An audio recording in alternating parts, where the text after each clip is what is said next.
welcome to Just Us Guys, episode 6. Six. We got there. Yeah. Episode Good job. 6. Wow, what a time. You know he doesn't listen to them. That's why he doesn't know the numbers. I know. Yeah. I can't stand listening to Kate over and over, so. Right out of the gate. All right. Hey, everyone. Welcome back to another episode. Like Evan said, this is episode 6. We have a lot to go over, sorta. We can look forward to Ty having a Packers rant for obvious reasons if you followed the NFL championship games. We got, I would say, a good amount of NBA news to talk about. A couple things came up in hockey, and yeah, we'll have a quick UFC recap. Really just 2 fights stood out to me, and then one other MMA-related story we're going to talk about. So, yeah, we'll just get right into the championship games unless you guys got something. If you were smart and listened at the end of the podcast to the betting and actually understood that all these teams this weekend score a lot of points and took the over with your boy with both games, you'd have made a lot of money this weekend. Well, the over climbed on both games before it did. Before game time too, so you would have got them at an absolute lock, but I think they still both covered. So yeah, I waited because I didn't wait, but I just forgot to do it until I didn't do it right after the episode last week. So I had to buy points, which kind of sucked for me, but because I wanted to get them at what I got on the podcast. So it is what it is. Yeah, that's where that was at. But the overs hit, a lot of points scored, fun to watch. Yeah, super fun to watch. Yeah. All right. Well, with the first game and everything. Yeah. Are you okay, Ty? Is your health? That's what I'm worried about. Is your health? I know you broke a couple things. Broke my closet door. Apparently through my chair, and I don't know if you guys can see it, but yeah, I see that. I see a little. There's a little brown mark from my chair because I threw my chair into the wall. I headbutted my solid steel core door. No one will ever see it. You headbutted what? My steel core door, because I walked outside to rip a cig because I was that pissed. On the way back in, because I was also very drunk at this point, I just headbutted my own door. Didn't even dent it, so it's that hard. You smoked a cig outside? Oh yeah.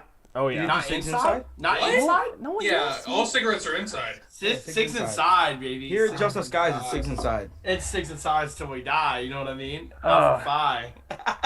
But yeah, no, drank a full bottle of bourbon, drank 6 beers at halftime or did you before honestly? halftime. Because we didn't hear from you at all yesterday. Did you make it to work yesterday? You expected me. So I didn't watch any of the Bills game because I immediately passed out. I woke up at 9 o'clock. I was unable to get back to sleep. I went to work and I got home at 5 o'clock on being awake for 20 straight hours. So I immediately went to bed yesterday. I woke up for 3 hours from midnight to 3 a.m. and then I slept again. So my sleep schedule's almost back to normal. Monday was just, I'm going to sit here and leave me alone. And I told my boss that as soon as I got in. I was like, if you have shit for me to do, tell me right now so I can get it out of the way. Send me an email. Because I am going to be right here listening to music. I'm just out of it. So we got that taken care of. Everything's cleared up. But yes, if by this little quick conversation to start off this episode, Packers lost to the Buccaneers 31-26. I'm going to let you guys talk about whatever you want to talk about because there's a whole laundry list of shit I got to get off my chest. I mean, it was a good game. I mean, even the first half was a battle between the two quarterbacks. Definitely. The first half was a battle between the two quarterbacks where Tom Brady actually looked like the old Tom Brady and Aaron Rodgers was still doing his thing, which was fun to watch. Second half was a little bit different for both teams, but yeah, I mean, the first half was a quarterback duel and it was a lot of fun to watch. That final play at the half was, for one, broken coverage on King, but just a gutsy throw to really right bad the seconds. Really bad football play. Yeah, on the Packer side. Yeah, definitely. But it was it was fun to watch. I mean, so for me, watching the game, there was obviously a couple things that didn't go the Packers' way, especially in the second half. If you get 3 turnovers on a team, in the second half alone, especially the Tampa Bay Buccaneers gave the Packers every reason to win that game. I mean, other than the interception that Tampa Bay made that could have been called a holding call, but honestly, the theme of the playoffs is they've been letting them play, and I actually prefer that.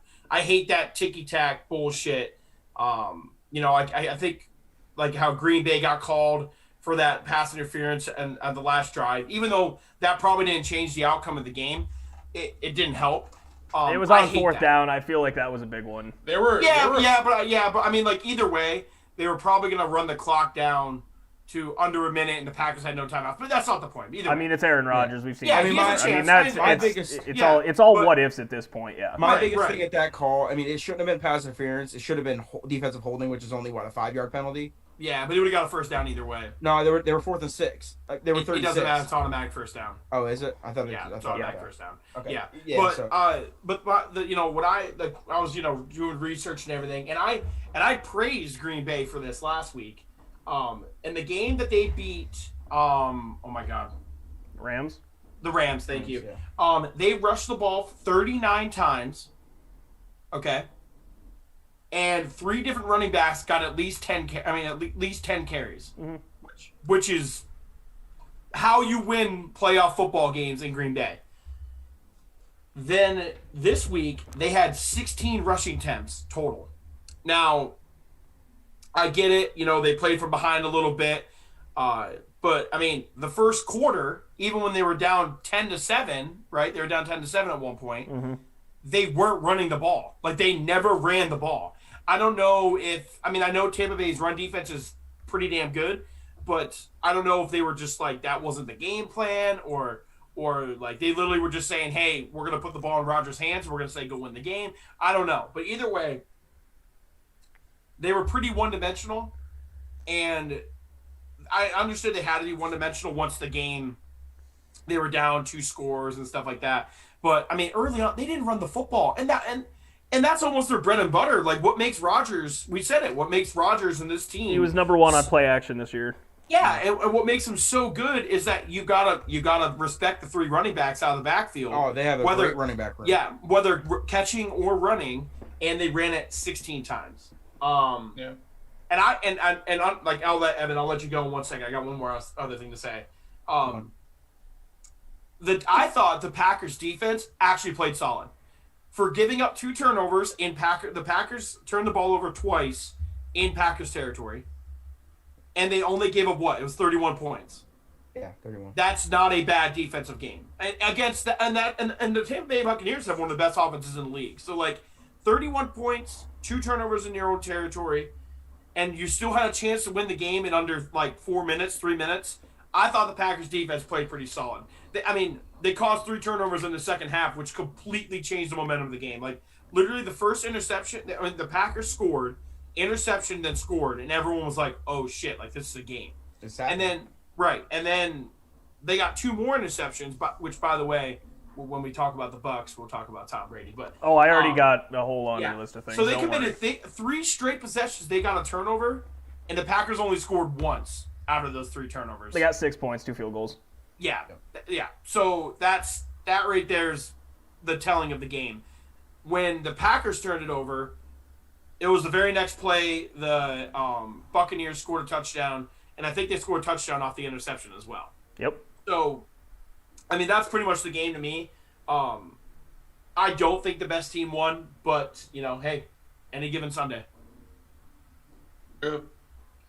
I mean, I don't really much have else to say other than, if you'd have told me at the beginning of the game that Tom Brady would have thrown 3 picks, no free promotions. Sponsor us. Then I would have said the Packers would have won for sure By two touchdowns. Yeah. If you had told me that Tom Brady threw 3 interceptions, the Packers won by 2 touchdowns. Yeah. I mean, I think I would love to know. I don't know where on the internet I would find the analytics to see what happened with LaFleur's call to kick it. No, it was the second most cowardly field goal in any game, I believe, since 2001. Really? We're playing to win. My opinion would be to go for it then. Of course, if it's the second cowardly. By whatever analytics stat that is. I mean, I think we've all seen we've all seen I like see the it on cowardly Twitter all the punts time. and stuff. That was I saw that. I see that. secondly most cowardly field goal since 2001. Yeah, I see whatever account tweets it on Twitter all the time whenever they talk about it. I am too in favor of letting them play to an extent, but when I was watching the game, I saw a lot of plays that could have changed, the football game, specifically against the Packers. I mean, Tampa Bay was on defense. Obviously, Green Bay was on offense. Like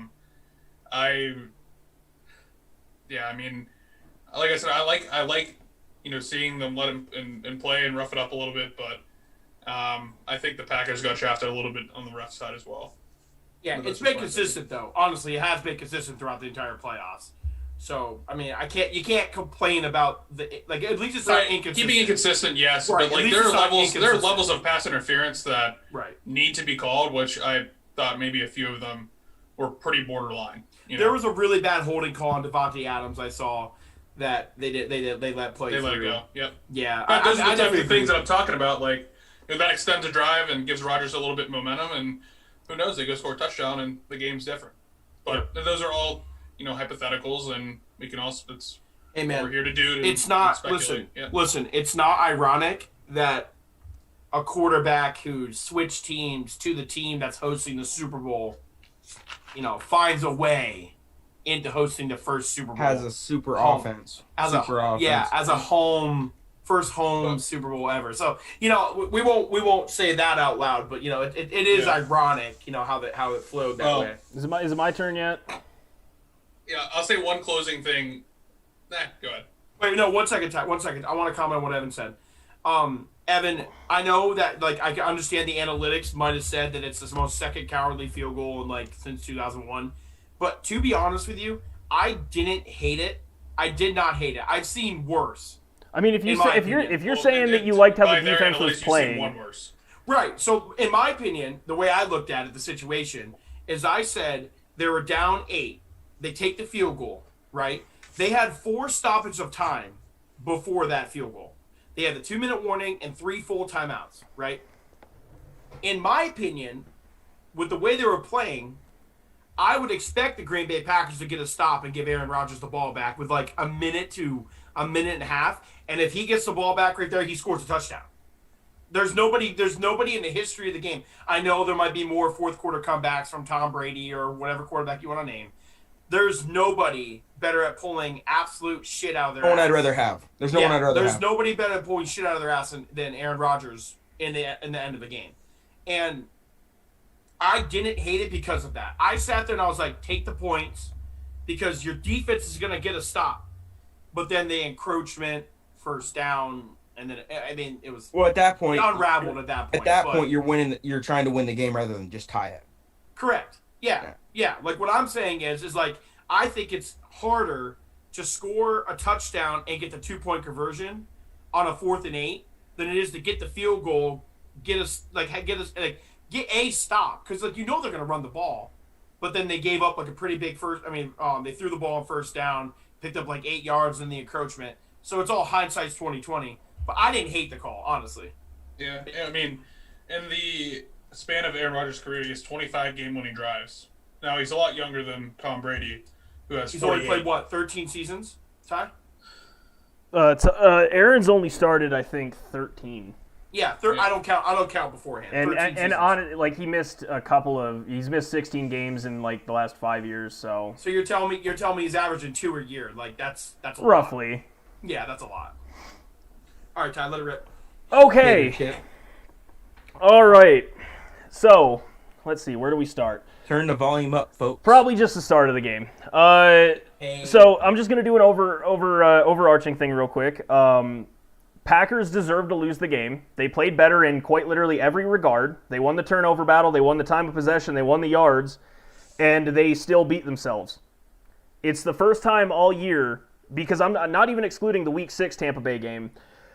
Green Bay didn't beat themselves. They got their ass beaten in that game. This game, they beat the Buccaneers, and they still lost because they couldn't execute. They couldn't execute at any level.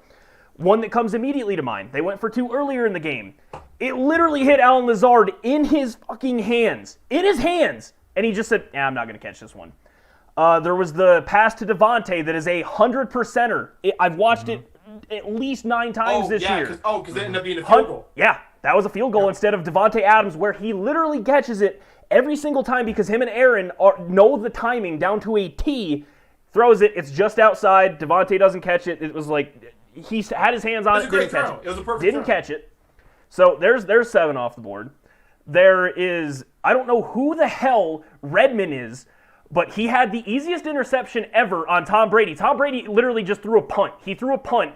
The dude, all he had to do was put his hands out and it hit his fingertips. And it wasn't like he was fully extended or anything. No, that comment. Cal literally said it looked like he was trying to hit the player instead of making a play on the ball. The very next play, guys, is the Scotty Miller touchdown. It is, yeah. So there's a number of things. That ball intercepted. Aaron gets the ball back. Probably kneel it. I don't think they go for it, even though they'd be at like the 30. Probably kneel it. Just get out. Whatever, because we get the ball back at half. Yep. We had the they drive. already threw the interception. We had the drive. Yeah, we had the drive. That gets intercepted, which, by the way, I don't care who you are. He was holding Alan Lazard. His arm or shoulder pad is out while he was doing the cut. And then the dude just reaches in front of him, and it's like, no, he was, I mean, it wasn't like all around. Wasn't a great pass either, but he's still getting pulled back. So that's one thing. There's a number of things I can go through, but Green Bay shot themselves in the foot. It's just, this game was frustrating from not even just like, oh, it's Tampa Bay, it's this. It's like, no, I had to watch my team beat my own team. There was no reason for it. Kate, as you mentioned, we didn't run the ball, and it was made very clear early the Packers couldn't run up the gut like they did against the Rams, but it didn't matter. They could still bounce it outside. Even with A.J. Dillon, even A.J. Dillon was able to bounce it outside, and he's supposed to be our bruiser back. Like, we could beat the ends. Aaron Rodgers was sacked 5 times. That's the most since the beginning of last year. 2020, mind you. Wait, comment. I have a stat from that because I looked it up. Aaron Rodgers was sacked 21 times this year. He was sacked 11 times against Tampa Bay. Yeah. Yeah, wow. And I don't get yes. That counts the playoff game? Yes. Yeah. Obviously. He had 21 sacks in the regular season. Okay. And then they had 6 more. He didn't get sacked against the Rams, so that was 0. Correct. Then he had 5 on Sunday, and he had 6 the first time they played Tampa Bay. So they 11 out of 21. Shaq Barrett had 3 sacks himself. Us not having David Bakhtiari on the left side killed us with JPP over there, just 3-finger clawing the way to Aaron Rodgers. The Packers beat themselves. I like Devontae, cool. He had 9 catches. Everyone's like, oh, he just tied. I think it was Wes Welker or whoever for most consecutive catches of games in the postseason. I don't care. He didn't he had a good game by all account, but there was one play where Aaron tried to force it to Devontae when he caught it out of bounds. Alan Lazard hit a really nice move on the other corner and was wide open for a slant route. Aaron looked right by him because he was trying to force it to Devontae. The Packers beat themselves. When we were down in the red zone before, when Devontae did miss that one catch, the outside catch, we threw it 3 straight times. After the 2 interceptions, we threw it 3 times. We went 3 and out 3 times because we never tried to run it once, even though we had decent field position. It was one of the most infuriating things I've ever had to watch, and there's a reason I was blacked out. I don't get it. I won't understand that game. There was no reason the Packers should have lost that game. There just wasn't. It's a completely different game than it was last year. Last year, the Packers didn't deserve to be on the field last year. Yeah, the Packers got completely outplayed last year, but they didn't play bad to lose on Sunday. Another thing that you mentioned that makes just a topic that we could talk about. When the Packers were down 18 points, they were down 18 points, and they scored that first touchdown in the second half, and they went for it for 2, and Alan Lazard just dropped the ball. Okay, can we start to have the conversation that going for 2 that early in the game is dumb? Because if you hindsight's 2020, of course. Fast forward to the fourth quarter, instead of an 8-point game, it's now a 7-point game if you take the field goal. I mean, if you take the extra point. And I that think play that- call might be different too. Oh, if I they just think score a Well, touchdown. and do you go for it on the 8-yard line, only needing 7 instead of 8? Like in the like, playoffs, in my mind, take the points. In the playoffs, take the points. right. Okay, so like Regular that's what season, I'm okay with it. Regular season, I'm okay with Well, it. I just but think the it thing depends is, on the situation. But in that situation, I think you take the field goal. You take any point you can get when you're I think down you 18. kick the field goal. I Yeah, have more, by the way. Real quick, I don't hate the call. Just because it worked. I mean, the play worked. The dude just didn't catch it. Our unrestricted free agent from Jacksonville that was undrafted didn't catch the ball. I mean, it sucks. Aaron Rodgers on that 1 3rd down where they ended up kicking a field goal had 17 yards of just open space. Even if he would have had to have slid, would have got the first down. Or even if it was even if he got sacked the one time and it was like outside and he needed 13 yards to get the touchdown, if it was 3rd and goal or whatever, still like that play more than just trying to force it to Devontae again. I agree. I guarantee you that if he would have picked up 5 yards, they go for it. Yeah, no, they Like do. if first off, not even talk about that he honestly had a pretty good chance of scoring, but like I get it, he's not a mobile quarterback. He doesn't see that. That's not his sneaky game. athletic. Yeah, that's not his game. I was very surprised he didn't run it there. Right, but at that moment, if that dude takes off, How and many he times gets have you his- seen him do that? Well, I mean, he had like 5 or 6 rushing touchdowns this year. Like Right, but like I'm even saying, the like, first down, even for first downs and stuff. No, he right, yeah. I'm saying if he picks up, I guarantee if he's inside the 5-yard line, the Packers go for it. Yeah, no, They didn't there's go for it because it was on the 8-yard line. no reason You know not what to. I mean? Like, No reason not to. Yeah, right. The other thing, as far as the defense playing good, I want Mike Pettin fired into a black hole, and I want Kevin King launched into the fucking sun. Mariana Trench, right? No, I'm talking outer space where they die immediately. freeze. His body just freezes. I want Mike Pettin into the sun. No, I want Mike Pettin into the sun so that motherfucker burns to death. Who calls a cover 0 on a fucking end of game? That's Greg Williams, like, baby. I just beyond belief. But again, Kevin King shouldn't have let the dude behind him. Yeah. Yeah. So actually, I saw a very good breakdown of that. Holy play, shit! Just because we're there. Who was it? It was oh my God, who was the wide receiver for the Cowboys that played with Troy Aikman? What's his name? Michael Irving? Michael Irving. So Michael Irving and Chris Carter broke this down. If you're the weak side corner on that play, the only 2 routes that wide receiver is going to run is either a go route or an out, like a 5-yard out. To get Because out of all their- bounds. Yeah, to get out of bounds. Those are the only 2 routes they can run. Like that, any team would scheme for them to run. And Kevin King did the only thing, like a 5-yard out would have did nothing. No, he played the inside and let him get behind him. There's Exactly. no safety They help. literally He called said it- that. He called a cover 0. There was no safety help. And you know what they said? You know what they said? They said the Tampa Bay Buccaneers are the luckiest team in the NFL because that is Antonio Brown's position. If Antonio Brown was playing, he would have not. Kevin King would have gave him. It's not cover 0 because there's a safety shadowing AB. Right. And the Kevin King would have not disrespected AB's speed and would have not let him no matter what get Doesn't behind matter. It's an NFL player. You don't disrespect him. I don't care no, if he's that's what white they and said. 5'5". It doesn't. No, it that's doesn't what they change said. anything. They're usually the fastest. No, but that's what they It's- end up. Better watch the fuck. But Ty, that's what they end up saying. They're like, you need to respect every NFL player that steps on the field, and he 100% had a mental lapse. Like I said, the Packers beat themselves. It just top to bottom. Packers defense played like horseshit in the first half. Their first half defense was non-existent other than Jair. They weren't getting pressure, even with a 5 or 6 man rush. They weren't getting pressure, and if they did, they were sitting in zone, and Tom Brady was doing Tom Brady things Yeah, by Mike Evans dumping it didn't have a off. good game. No, Mike because Evans, Jair Alexander is the best goddamn corner in the league.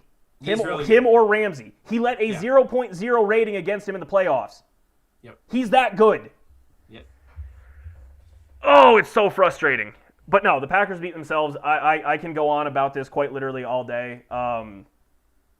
It's just a shame. It's just an actual shame. It's the first game all year that the Packers truly beat themselves. And they usually do this, I mean, almost once or twice a year. It just had to happen in this game. So, yeah, let's go on to the Bills game. You guys are going to have to talk about this. Like I said, I was sleeping the whole time. I saw the Bills get up 9-0, and then I fell asleep. Yeah, so one comment about the Bucs, because I really don't have anything to say about them. Kind of crazy that Brady switched teams and went to the Super Bowl, whatever. But I don't care what anyone tells me, and I refuse to let the media convince and you know, if anyone who watched the game, Tom Brady should have had 4 or 5 picks that game. He had 3. He had 4. Yeah, I mean, that's what I'm saying. He should have had 4 or 5 picks.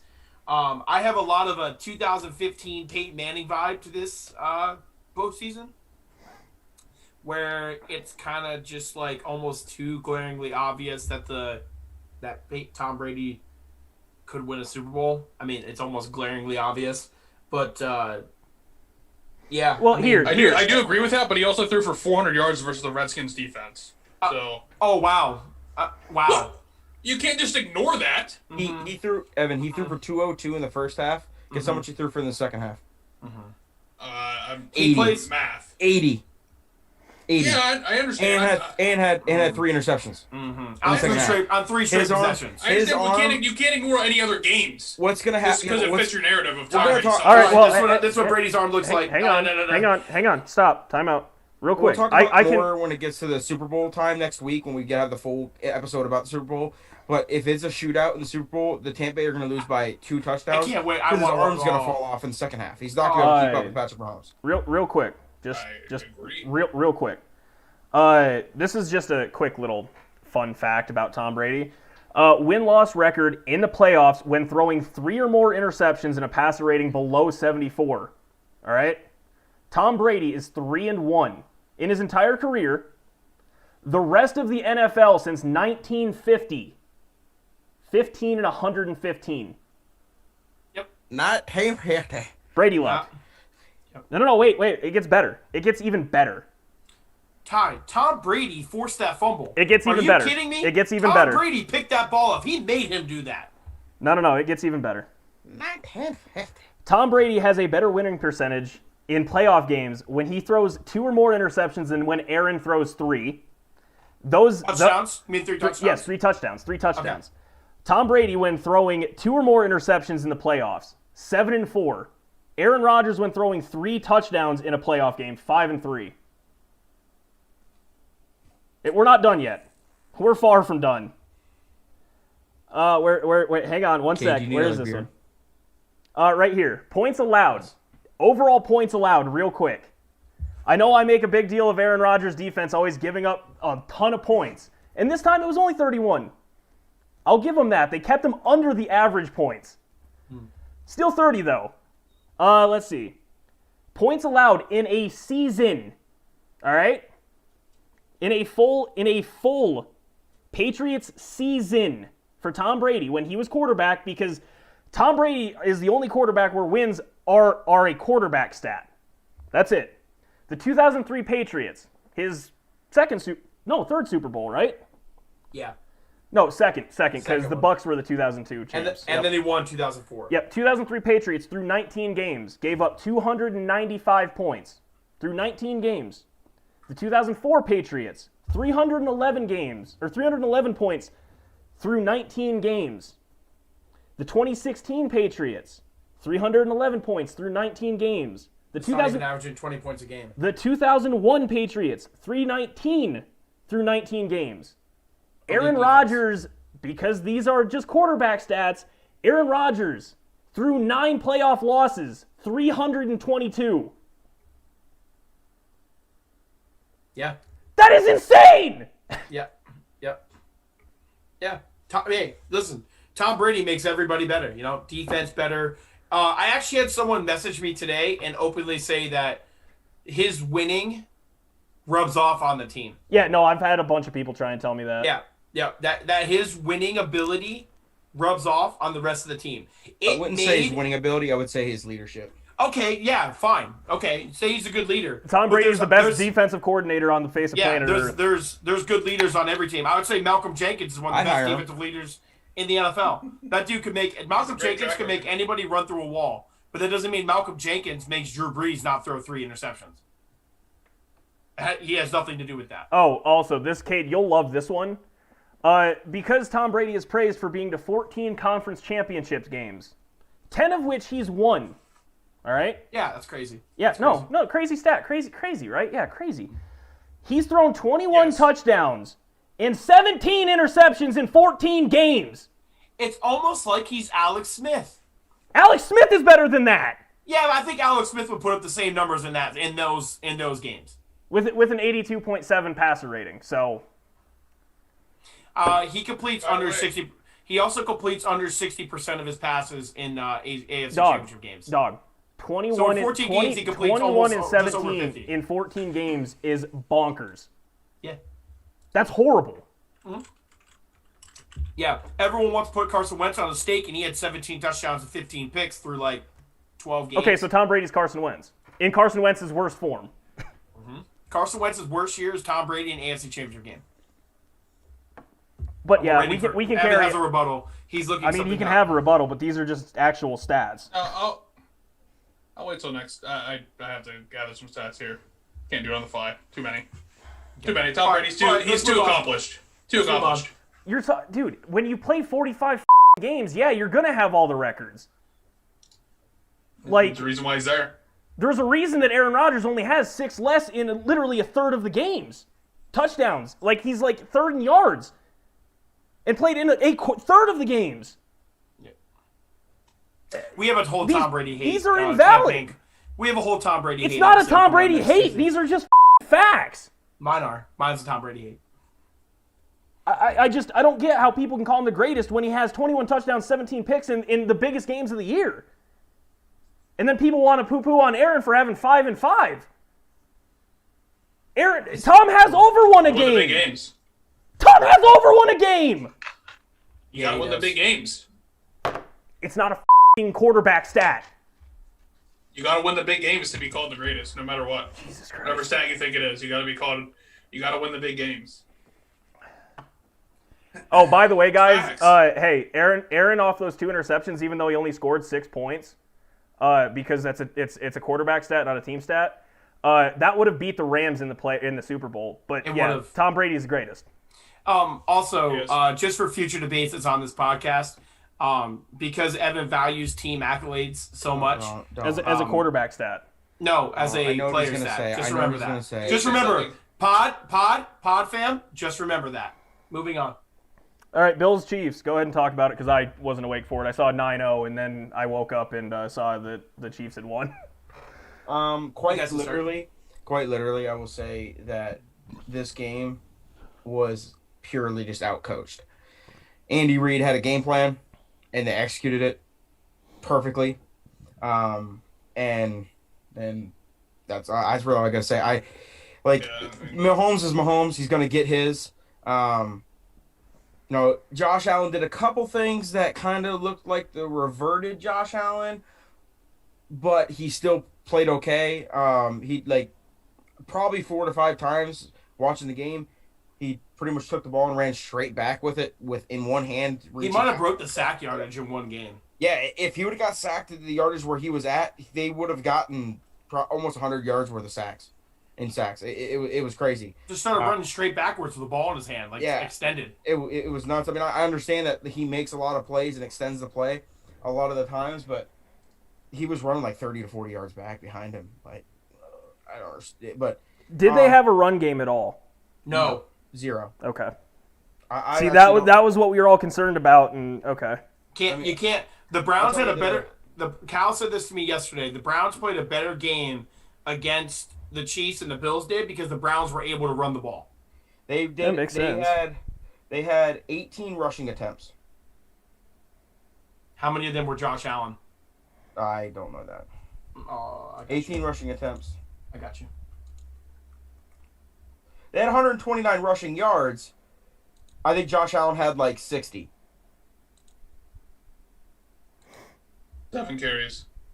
He had 7.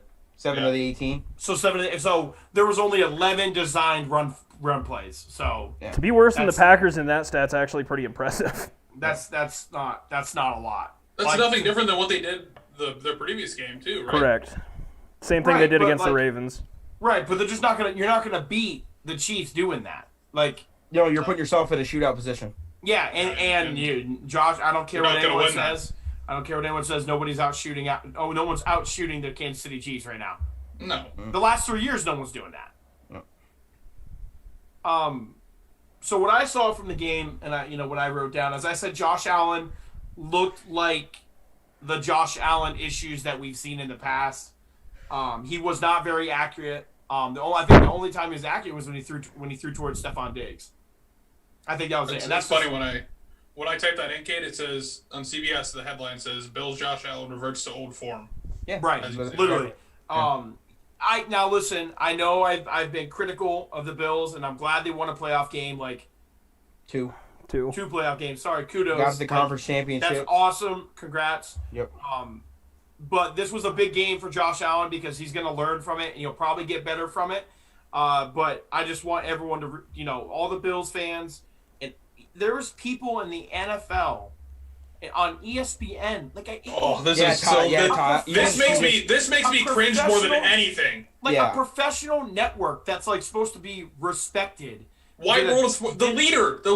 The leader in world of sports had a tail of the tape where it was like head coaches who has the advantage. And it was Kansas City. And then it said, what was the next one? Big defense. It was head coach, defense, running backs, quarterback. Yeah. No, wide receiver, and then wide receiver. It wasn't running back. It wasn't running back. So pretty much what they said is it was 2-2. They either said Andy Reid or McDermott, and they said Andy Reid.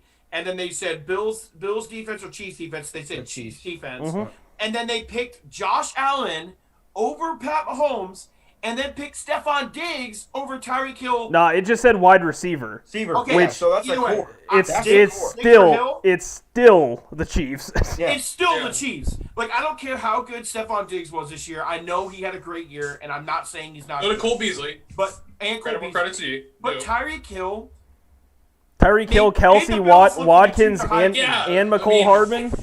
Travis Kelce was leading the league in receiving yards there for a little bit. Diggs ended up winning it though. Diggs ended up winning that though. That might be why they did it, but Kelce. I'm still not justifying it. Yeah, right. Yeah. Tyreek Hill had 9 catches for 160 yards. Yeah, they had 290 combined. Kelce and good luck to anyone defending 90 yards. Why in the world would you ever do that? You know what they did, and I love it because Pat Mahomes was petty, and I'm glad he's petty because they 100% disrespected an MVP, a Super Bowl champion, Super Bowl MVP, and how do you? It was so. Bad. This is not the first time either. No, remember when they ranked him at number 4? They ranked him as the 3rd best quarterback. They ranked him as the 3rd best quarterback going into the season. Or something like that. Yeah, that's just absurd. Yep. I can see maybe Rodgers over him, but because that's like okay, but like kudos to the Bills. I'm really glad that they had a good season, but it was a really, really good game to lose because they're gonna learn they gotta run the ball. You learn more from losses. They're gonna get they gotta learn they gotta run the ball. They need to get better on the Bills need to get better on defense. I've been saying this all year. If they can get that defense from 2 years ago when Josh Allen's first season, if they get that defense back, the Bills are going to be deadly. But their defense has disappeared over the last 2 years. Like it was still good last year, but this year it's they were good last year. I thought the Bills' defense was elite last year. 2 years ago is though when they were really good. Like they were like a top 7 defense. Right. Last year they were top 10, but this year they just disappeared. But listen, the thing when it comes to those defenses is like the Kansas City Chiefs. The Kansas City Chiefs on paper is not a top 10 defense. Like they're not. They always play well the last 10 weeks of the season because they're well coached. Yeah, I mean they did this last year. Everyone's like, oh, the Chiefs have the 17th ranked defense. It was like, maybe over the entire season, but since week 9 up until wild card weekend, they were the number 1 defense in the league. Yep. Yeah. Tyreek Hill. And with that kind of offense, all you got to do is hold anybody under 25 and you win. Yeah, you keep them under 20, you win. Tyreek Hill and Travis Kelce had 26 targets. They caught 22 of the balls and had 290 yards. It's just so stupid. To even put, there's not one player on the Bills offensively, like head to head, down the depth chart, that is better than the Kansas City Chiefs. Not one. The Bills' total yards was 363. They were 70 yards off. I might take Cole Beasley over McCole Hardman. Yeah, I was gonna say Hardman and Beasley is the only. Like, well, debate. Sammy Watkins is hurt, so I'm kind of like Sammy Watkins, like Cole Beasley. I'll give you Cole Beasley as a wide receiver too. That's like it. But that's really about it. But if you're gonna give me wide receiver two and entire everything offense else is is Kansas City, like it's but even the running, we're not even counting running backs. Like the running Well, backs. no, that's Chiefs all day. Like Clyde Edwards-Helaire and Le'Veon Bell. They got my goodness. and D. Williams. D. Williams. My goodness. Is a good. D'Angelo Williams is. I think D'Angelo Williams is better than Le'Veon for that team, by the way. But that's just a whole other topic. Maybe because he's just better with the offense. He probably knows there. I mean, I was gonna say he probably knows the offense a little bit better. Yeah, but I Le'Veon didn't really do much, like since he signed the Chiefs. He was pretty much like going for a ring, and he's gonna ride the bench. I will say though. True. There are rumors that Chris Carson might sign with the Bills, and if that happens, that's a big signing. That's a huge signing because Chris Carson is a good running back. Yes, he is. Will they run If the ball? if he can stay healthy. Will they run the ball though? They will. They have to. They got to. I mean, they were earlier in the year when they had Zach Moss and Singletary together, but then I think Moss got hurt. Moss got hurt. I think he got hurt late, didn't he? Yeah. He played in the playoffs. Like he had to get surgery or something on his knee. I believe. But like the thing, like the one common that you can see in all these playoff teams, right? Like I know the Kansas City Chiefs don't run the ball a lot. But they can if they need to. They run the ball enough to keep you honest and then just say, Pat, Right. just do your thing. Right. Yeah. They can if they need to. They're the the only Bills team could not run the ball successfully at all. They're the only team in the NFL that can get away with fewer than 15 rushing attempts and still win games, in my opinion. Yeah, because their pass game is like a running game.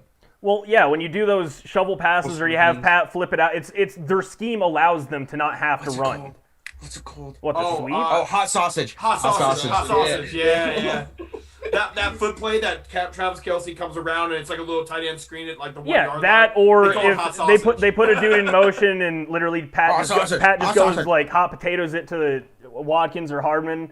And Hardman runs a million miles an hour. He's almost as fast as Tyreek Hill. No, Hill said that he might be faster than me in an interview. Yeah. No, I mean, it's just because of their scheme, they don't have to run the ball 20, 25 times. Because the passing game is so, I guess, intricate, it just works. Right. But yeah. No, but I mean, I don't think anyone's surprised about the result of the Chiefs game, though. I mean, I think I'm a little surprised, but they need to run the ball. I was surprised by the. I thought it was going to be closer. No, sorry. I meant as in the Chiefs winning. Yeah. The Chiefs winning. Yeah, Chiefs. Other than Evan took the Bills +3, so he. I want. Chiefs still could have won there, bud. Yeah, they can still win. Still could have won there, bud. Yeah. What? They can still win with a +3. Chiefs can still win. No, sorry, you took the Bills +3. Yeah, but Chiefs can still win with that. Chiefs can still win. Yeah, I know, but I wanted the Bills to win. I didn't think it was going to happen, but I wanted the Bills to win. Me too. I think I said that they were going to win by like 7 or 10. So. All right, off-season news. Yeah. Yeah. All right. Ty, kick it off with your boy. All right. Aaron Rodgers, 15 minutes after getting done crying with his teammates in the locker room, came out and said that a lot of guys' futures are up in the air, mine included. He has since been on the Pat McAfee show and cleared quite literally all of that up. He did admit that nothing is absolute in sports. It's still a business. We all know that. Aaron's still not going anywhere. He said he doesn't see him going anywhere. But for the sake of entertainment, let's speculate. Yeah, I mean, he's coming to the Steelers.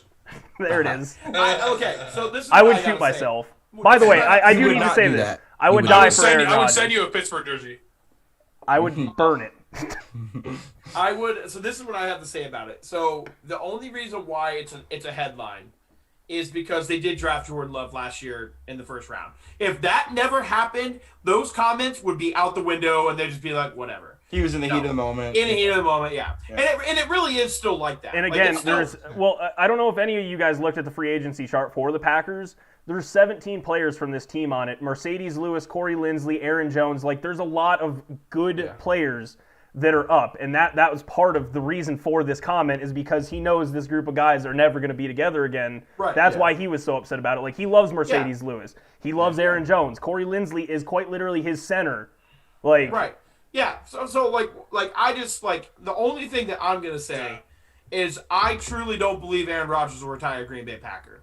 I just don't think it's gonna end that way. I think that if they and that's fine. I came to that realization earlier in the year. Yeah, I don't see how. I mean, he's a what? 30? He's 37. 37 has 3 years left. Right. So yeah, I don't see him going anywhere until that's up. I'll be very surprised if the Packers extend him. The Packers are not going to extend him because they got to think in their minds, like, if Jordan Love's got to be ready to go in the next 2 to 3 years. There's no way that they're going to, like, draft a first-round quarterback and then sign an extension on top of a 3-year deal for a 37 and going on 40-year quarterback. If he's playing like this, I will guarantee you they extend him. They could. I mean, they could. I'm not saying they're not. I just don't. Time from now, though. Yeah, it absolutely is. I just don't see him retiring because either one of the two things are going to happen. Either one, he's going to want to keep playing, or two, Green Bay is going to move on like before that. But it's really hard to move on from like one of the most talented dudes ever touch a football. So I'm gonna piggyback off that where with the comments that he said. I wasn't even going to the point where we're seeing these tweets and people saying, "Oh, these are the 5 teams that he could go to," whatever. I wasn't even saying that in my head. It was nothing to do with that. Me, on the other hand, I was more towards was that a hint that he made retirement's on the table? That's where I was going with. It had nothing to do with him leaving Packers because he said it multiple times he wants to retire a Packer. I was going along the lines is that it sucks that we've seen Aaron Rodgers and the talent that he's had in these NFC Championship games. It's been disappointing. It has. With a player like him, out of the 5 games he's been there, the 5 games he's been there, he should at least be 3. It should be 3-2. 3-2, no one would ever say anything. That's literally even 2 and 3. I don't think anyone would really get upset about it. That's exactly Big Ben's record is 3-2 in conference championship games. The only time that the opponent hasn't scored over 30 points in those games, I'm saying this one off the top of my head, was the Seattle one in 2014 when our dumbass fucking third-string tight end tried to catch an onside kick instead of Jordy Nelson.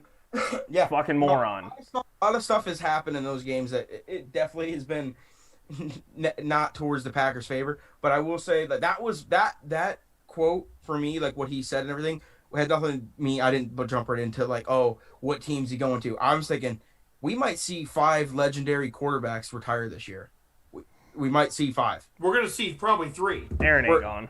No, I'm just saying, like, that was where mine was going. And I get that. Where anything was going to happen out of this situation, it was that. It's that he was taking a shot to the management saying, you know, hey. I can end this at any moment. Yeah, I can end this at any moment. I'm 37 years old. I can call it quits and I have a legacy. You know, that type of thing. But that was where my mind went, not going, oh, he's going to go play for the Saints. He's going to come to Pittsburgh. He's going to not wasn't going to happen. Unless the Packers decide that. He can't just up and decide that. He can't do it. Like he said in the Pat McAfee show today, I watched the whole thing. He literally said, it's not my decision. It's not my decision. No, he's become a realist over this year. He's like, I can come into work tomorrow and I could get told, hey, you're on your way to the San Francisco. Go back to, Northern California. It could have. It is a business. Hey, so we were texting about this before the show today. I literally said, if you would have sat down and said to me, Carson Wentz would be maybe not a Philadelphia Eagle, and Doug Peterson wouldn't be the head coach in January 26th of 2021, I'd have been like, what the hell happened? Look at Andrew Luck. Right. Andrew Luck, right. So I agree. I don't think Aaron Rodgers is going anywhere, but we have to start admitting, because it's like the same thing we talked about the Steelers. We have to start admitting that these guys are getting old, and it's gonna end. It's gonna end eventually. Father Time is undefeated. Right, it's gonna end. Except for against Tom Brady. Right. So I want to punch my monitor right now. So fucking bad. Hey, I just want to shout out. I have so much work to do editing this tomorrow. Hey, I just want to shout this out that Carolina, knocked out in the Berg. So keeping that buck. Cool, bro. All right, Cade, your Eagles hired a new coach and OC, Nick Sriracha and Shane Steichen. Sirianni. Yeah, that. Sriracha. What you said. Yeah, and and Shane Steichen is his name. Is it Steichen? Okay, I wasn't sure. I wasn't sure how German it was. Steichen. Yeah. So from what I know, it's not Steichen or Stetchen. It's Steichen, is what I've heard. No, I mean yeah. Okay, so kind of out of nowhere, it was a very out of nowhere hire. They definitely hired a coach who he's worked with Andrew Luck. He's worked with Phillip Rivers. He's worked with Jacoby Brissett. He was on Todd Bowles teams like Alex Smith, a very QB-friendly quarterback. So, that's a good thing for me going forward with Carson Wentz or going forward with Jalen Hurts, or if they say, like, screw it, we're going to take whatever guy we want in the 6th overall pick this year. It doesn't matter. No matter what, we got a guy who is very solid at developing and catering to quarterbacks. He also runs a very similar system to what Frank Wright did, just because they coached together as an offensive coordinator there for 2 years. I got to see some film breakdowns that he did, and he actually broke down Eagles film of 2017 when Frank Wright was head coach, and like kind of what they like to do, and it kind of fits what the Eagles like to do. And also he was a wide receiver coach, and that's the worst position in Philadelphia.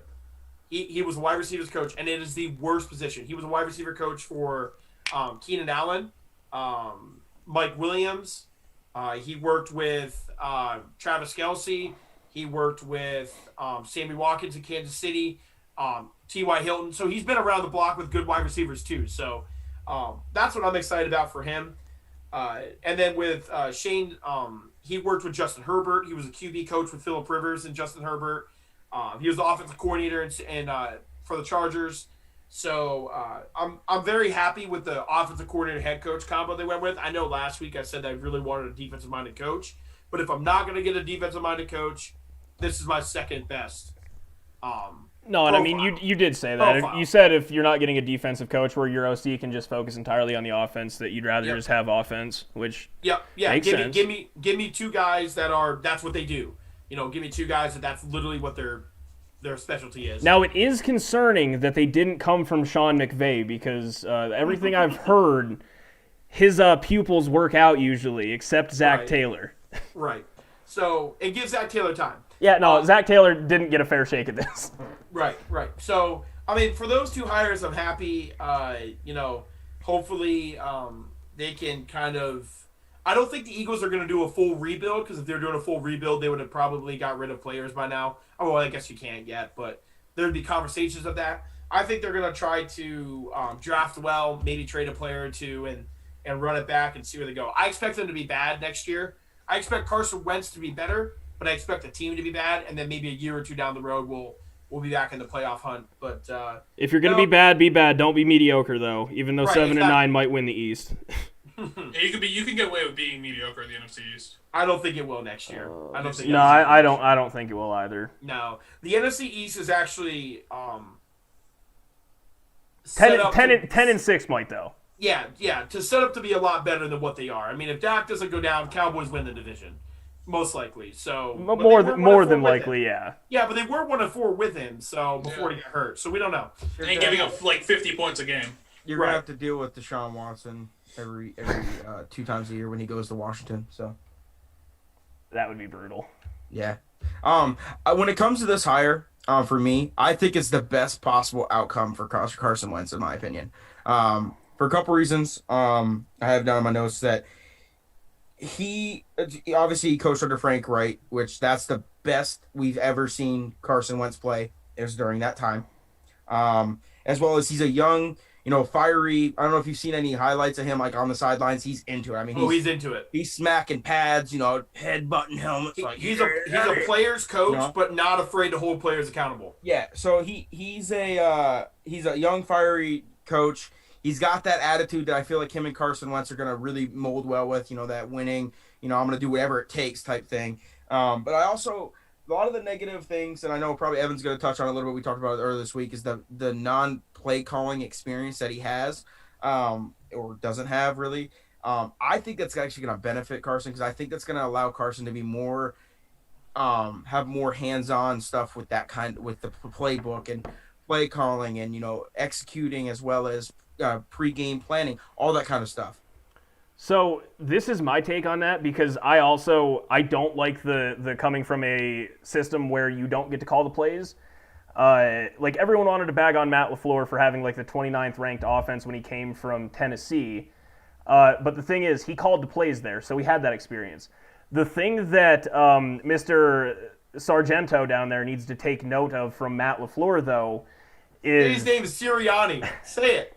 Just say Sirianni. Sriracha. Cereal?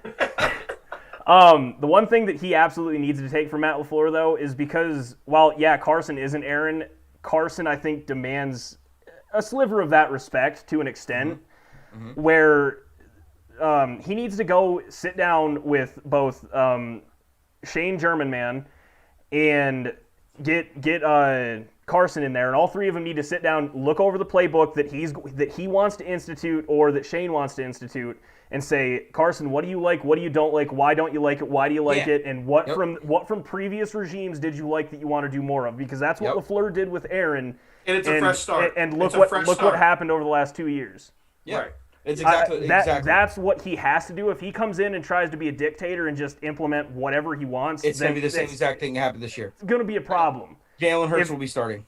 If he can actually sit down and talk with Carson, like man-to-man, because, I mean, he's only, 13, 14 years older than Carson? He's 13 years older than him. I was spitballing on that. 39. Well, Carson just turned 27 in December, so 12. Okay. So, yeah, that's, to me, I don't love the non-play calling thing, but if he can actually sit down like Matt did with Aaron and they can, find a cohesive offense that works, then that will mean more than this dude calling plays. Because they'll eventually get a feel for each other. If Carson knows the playbook, hey, we threw this thing together. This is what's going to work on third down. I know it will. Right. Then you can trust Carson to do that, and I think he does kind of get that degree of respect. Yeah. For me, the argument that I would make when it comes to the offensive, the head coach not calling plays, is whenever a offensive coordinator, so Mike Tomlin, right? Mike Tomlin's a defensive head coach. Mike Tomlin has never called an offensive play in his career. Not one. Not one. He might have made a decision, might have been an input, but he has never been all right, guys, these are the 10 plays we're scripting for the first drive. These are what we're going to go through. And then we're going to go from there. He's never done that. So he hires an offensive coordinator that was either promoted every 3 years. Right. Either promoted or an offensive coordinator that, was at another team comes in, right? They might not have any play calling experience either, and Mike Tomlin's not calling plays, so it's really not that concerning to me. You learn as you go. You know what? If the Eagles are poor play calling for a season, for Sirianni to be good for the next 5, I'll take it. I don't care. No, and that's what I'm saying. That's why I'm saying I don't think play calling is anything that if the management was worried about play calling, then they wouldn't have hired a guy without play calling. No, and I agree with that. Right. I'm just saying you hired the right offensive coordinator. It does, yeah. You right. One, if you're concerned about that, which I assume Adolf Hitler over here did call plays in San Diego, right? I don't know. I don't know if I think him and Justin Herbert had a really good relationship. Yeah, because Anthony Lynn is a defensive coach. Because I know Anthony this. Anthony Lynn's a defensive Justin coach, Herbert so I would expect this guy to be calling them. He probably did. Yeah, I think I'm not going to say much because you guys have already touched all of it. When I first talked to Kate about this off the podcast, might have been a slight overreaction. I just really wanted to get him fired up. But yeah, I mean, the whole play calling thing is definitely justified. But I mean, to be honest, in all of the offensive coordinators that were available, other than EB, I mean, the Eagles got two of the top 5. I mean, that were looking for a coaching job. They got 2 great offensive minds on one. Steichen last year with Justin Herbert, my goodness, I would presume that he had a big input on his development and everything. And Justin Herbert looked really, really freaking good. I mean, looks like a top 10 quarterback last year. He was also the QB coach for him. He was a QB coach / offensive coordinator. So, if Steichen could be that same dude for Carson Wentz with Nick Sirianni, then I think it'll turn out okay. And as long as what Ty said about sitting down, making sure we're on the same page, because I don't think Pedersen and Wentz were on the same page at all. Not even remotely close. Yeah, no, so I think the best part about it. I mean, that's a huge. First off, that's going to be no matter what system you're in. I don't care if you're Bill Belichick or Tom Brady, and they both hate each other. They're not going to succeed because you have to be on the same page as a quarterback and head coach or whoever's calling the plays. So, that's it. Yeah, no, I agree with it.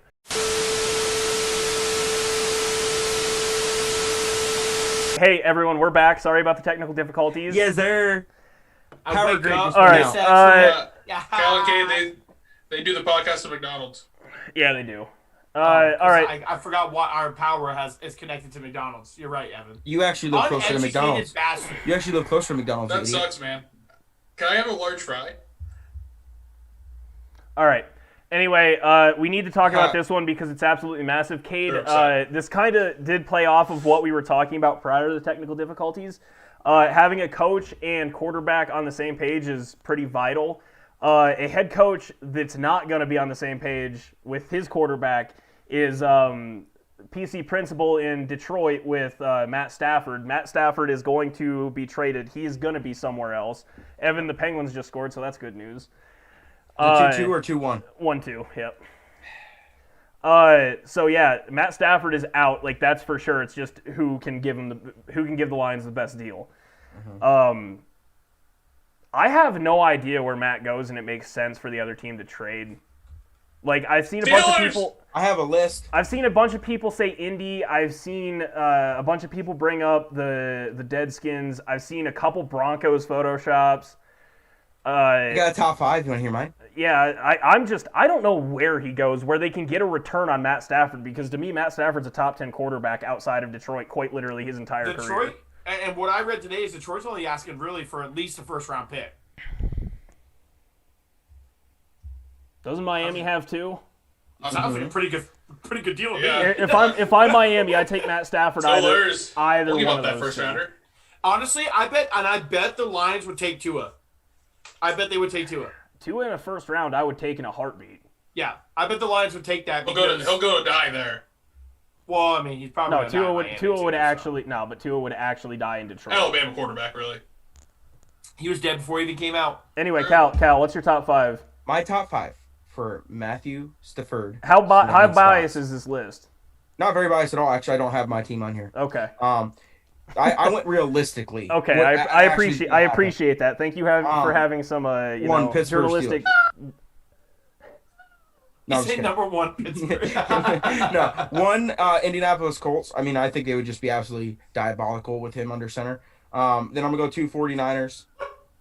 3 stay in the division with the Bears.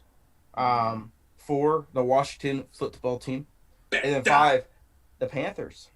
Mm-hmm. I like all of those. I like the Panthers. Mm-hmm. I don't. Bridgewater would have to become a backup. Mm-hmm. But do you want to pay your backup like $23 million? That's yeah. But I bet they would try to include him in the trade though. I wouldn't take him. No, but I'm saying but you would take the contract for the benefits of the salary cap. Yeah, 49ers I can absolutely see. Send Jimmy G to Detroit. That one I can totally buy. Yep. Because I think Jimmy just needs to. I said this from the beginning. I don't think he's the answer. Well, I'm sorry. After that first year, he did look good, even though he didn't play any games because he tore his ACL. In those first 4 he played, he looked all right. Last year, he was a game manager that got him all the way to the Super Bowl. Props to him. Really this year, he just got injured again. I don't think he's the answer. Can I have a team that Cal didn't say that I actually think makes perfect sense. The Giants? No, the Jets. I had them in my honorable mention. You got to package Darnold though, and the second. I'll tell you why. If I had Houston, you know how much teams trade for that second overall pick. So a couple years ago, right? The Eagles traded up. The Eagles spent 8 picks in total to get the second overall pick from the 14th. They went from 14th to the second overall pick for 8 picks. Okay. And who did they get, Kate? They got Carson Wentz. Oh. But I'm just saying the second overall pick is obviously super valuable. I think if they would have traded with the Jets, Chase Young and the Bosa brothers were both taken, I think, second overall. So right, yeah, I think if the Jets were to trade for him, give up that second pick, they would pick swap. Okay, so that means that the Lions would get to move up. Lions have the 7th pick right now, so right, and the Lions would be able to pick whatever quarterback other than Trevor Lawrence. If you're asking me, well, see, this is my question is because and then the Jets can trade Sam Darnold or do whatever they want to do with him. That's my thing. If any of these teams that have a Darnold or a maybe not Deshaun. Deshaun Watson's not worth or Stafford, or other way around. Stafford's not worth Watson. I think you have to send the quarterback if you have a quote-unquote starting quarterback right now. Like the Panthers, yeah, I can see that one just to get rid of the cap. Yeah. Jimmy G, I can see. Mitch Trubisky for sure. Mm-hmm. They're just never going to trade with the Bears. There's no way they're going to trade him within the division. No, if the Lions did that, they are actually the dumbest organization to ever set foot on the face of Earth. I when I was researching some of the stuff, there was like 5 or 6 like power rankings for this. That's the name, and away go Troubles. That porn, Evan. You good? No, it was ESPN. I freaking hate their website. I know there are videos that pop up there all the time. But the amount of lists that I saw, the Bears were top 3 in every single one of them. That one's just surprising to me. I mean, I don't think you're crazy. It's okay. First off, the Bears made it known that they're going to be in the quarterback hunt, but I don't think that Matt Stafford's going to end up in Chicago. What did you say? He was going to say contest. You said come. What? You said come. You said quarterback come instead of contest. Get your head out of the gutter. That's actually some good stuff. I heard it's the best quality. Anyways, the one I really like the most though is the Washington football team. I mean, it makes sense. It's just who do they send? Good they defense. Send Alex? Picks. No, Picks. Bro. Yeah, but a first round pick. He's got some weapons. I mean, they're gonna say okay. So the Washington football team has like probably somewhere in like the It's probably somewhere between like the 14th to 16th pick. They're gonna have to send more than just that. I just say that because they're in such a weird position in their quarterback room right now. Of what's gonna happen? Well, they got Hinkie or Alex Smith. Yeah, you don't know. Is Hinkie actually? And they're not going to draft legitimate another quarterback. They're is not it just going to draft a Linsanity type thing? Is how long is Alex going to play for? If they do send. When they send Matt away, and say they are stuck at the 7th pick. His house is up for sale, by the way. Yeah, no, he's gone. It's over. Yeah, that's 100%. Both him and the organization and his wife all came out and said it it's actually over. Makes sense for the Detroit to move on. Get out of that. They need to be really bad. They need to be like the worst team in the league. One of the worst organizations in the National Football League. No. One of the worst organizations in all of sports. I would say they are worse than the Browns. I would safely say they are worse than the Browns. In the last 20 years, I would say 20 years, the Lions have had... It's a 1A, 1B. The Lions have had... Yeah, bro. No. Honest to God, who have the Browns had other than Joe Thomas? Oh, you're saying for how much talent they had and what they produced? Yes. Okay. Yeah, okay. It's the Lions.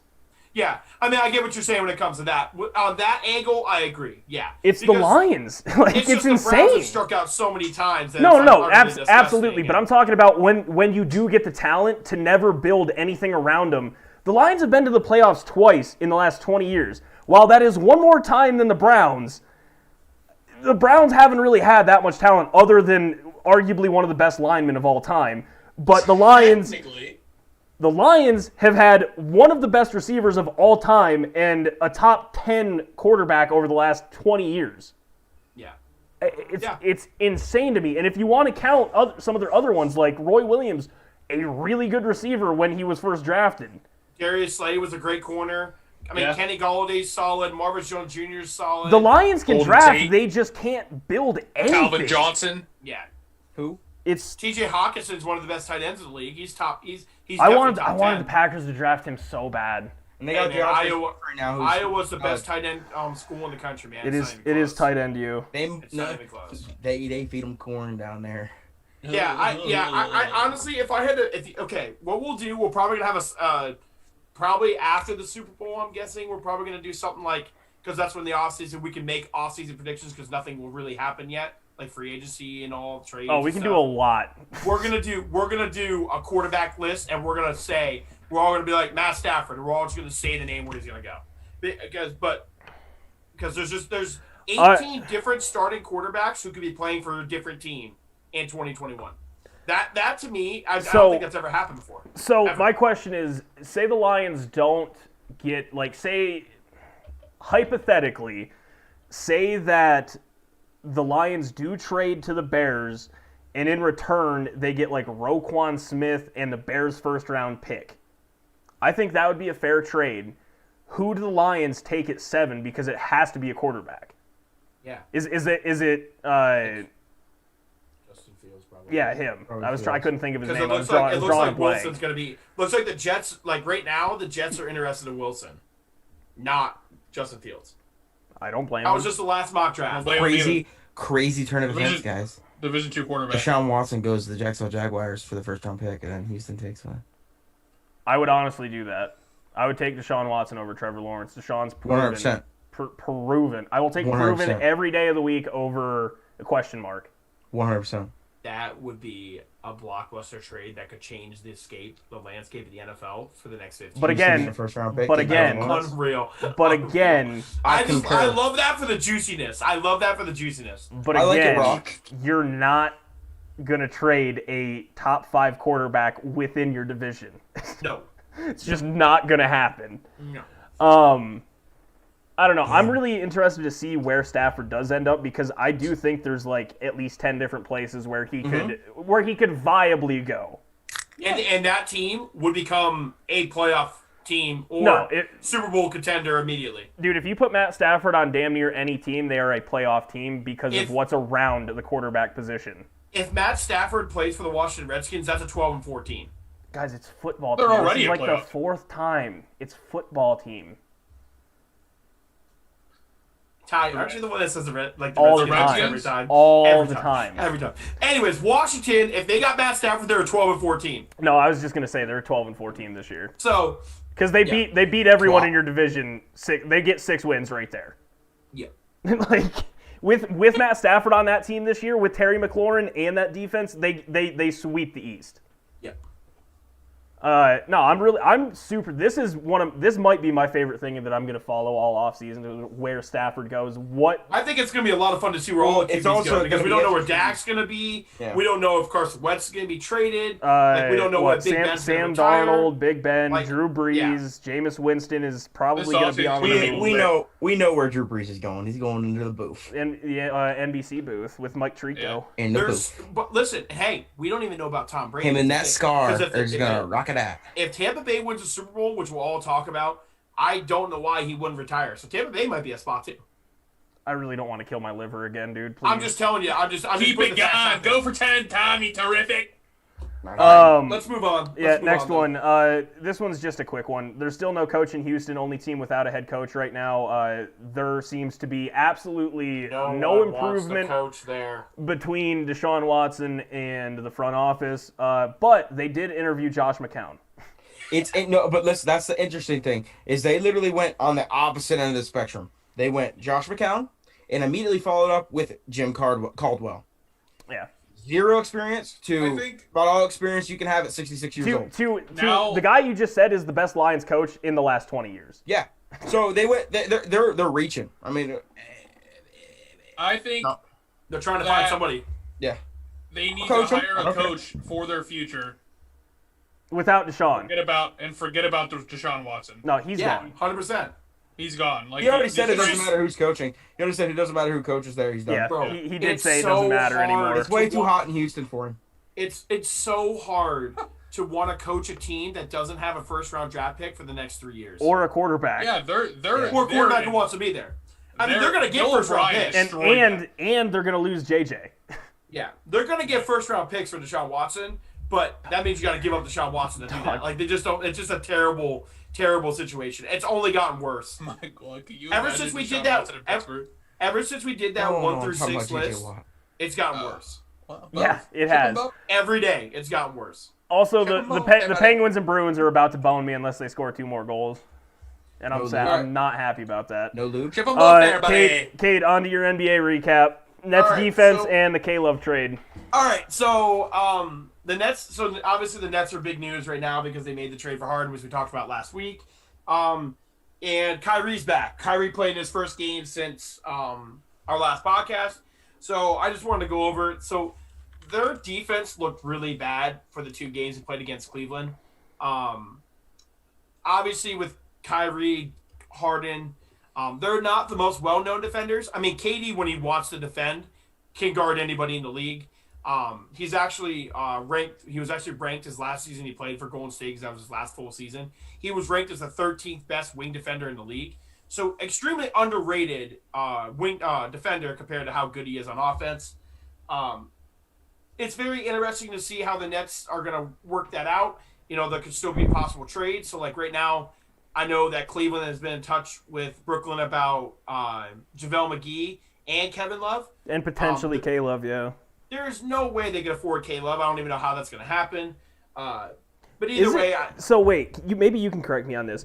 Yeah. In the NBA, it's not like the NFL. Like, you can pay, can't you pay luxury a salary? Tax. Luxury tax. Yep. I mean... But you can still only go so much because it becomes unrealistic. Well, no, because I was going to say it scales exponentially once you get past a certain point. Correct. Yep. But... you could do it. Oh yeah. The NBA does not have a strict salary cap. That's also, hey, real quick, because one, we did forget to do this in the beginning because we're horrible people. Moment of silence for Kobe. Oh, forgot. Yeah, we did.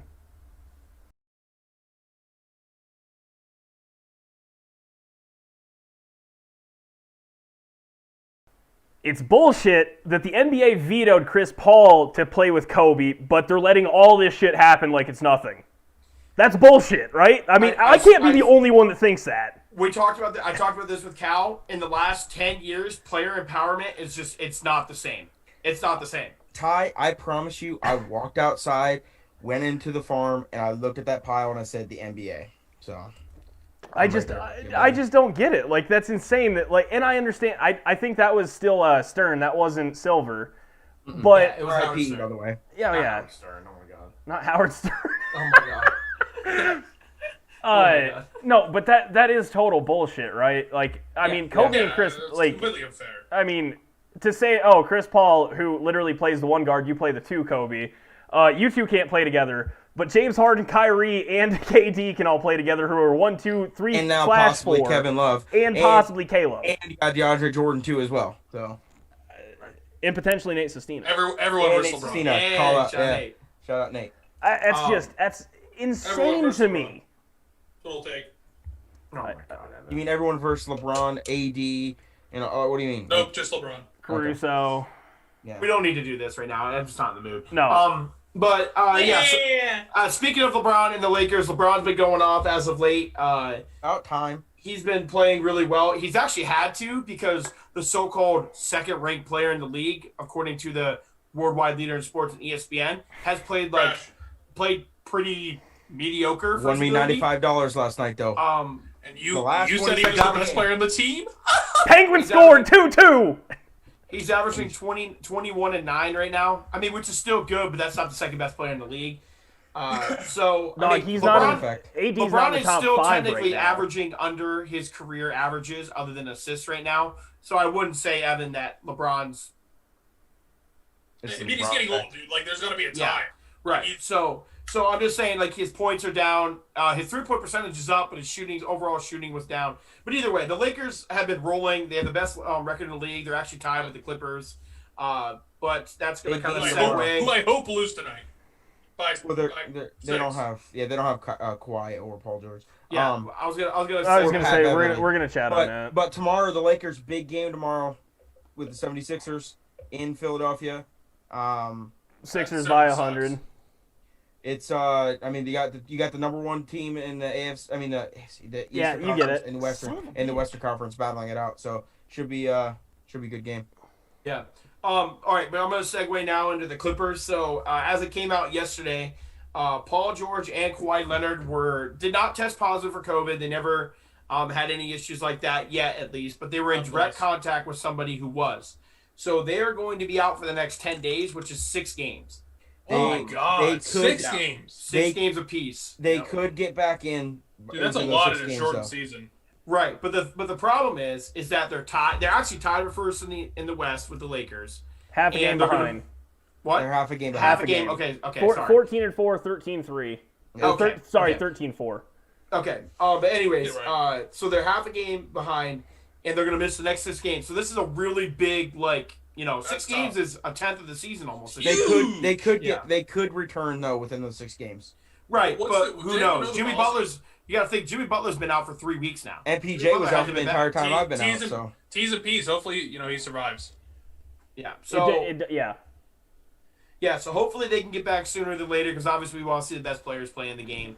But that's pretty much all we have for that. The teams, the Western Conference is tight. The Eastern Conference is actually almost better than the Western Conference this year, which is like. Well, we ain't done yet. We ain't done yet. No. and I have a really fun stat. So Little then, stat teaser. and then I'm gonna touch back to Denver. All right. In a second.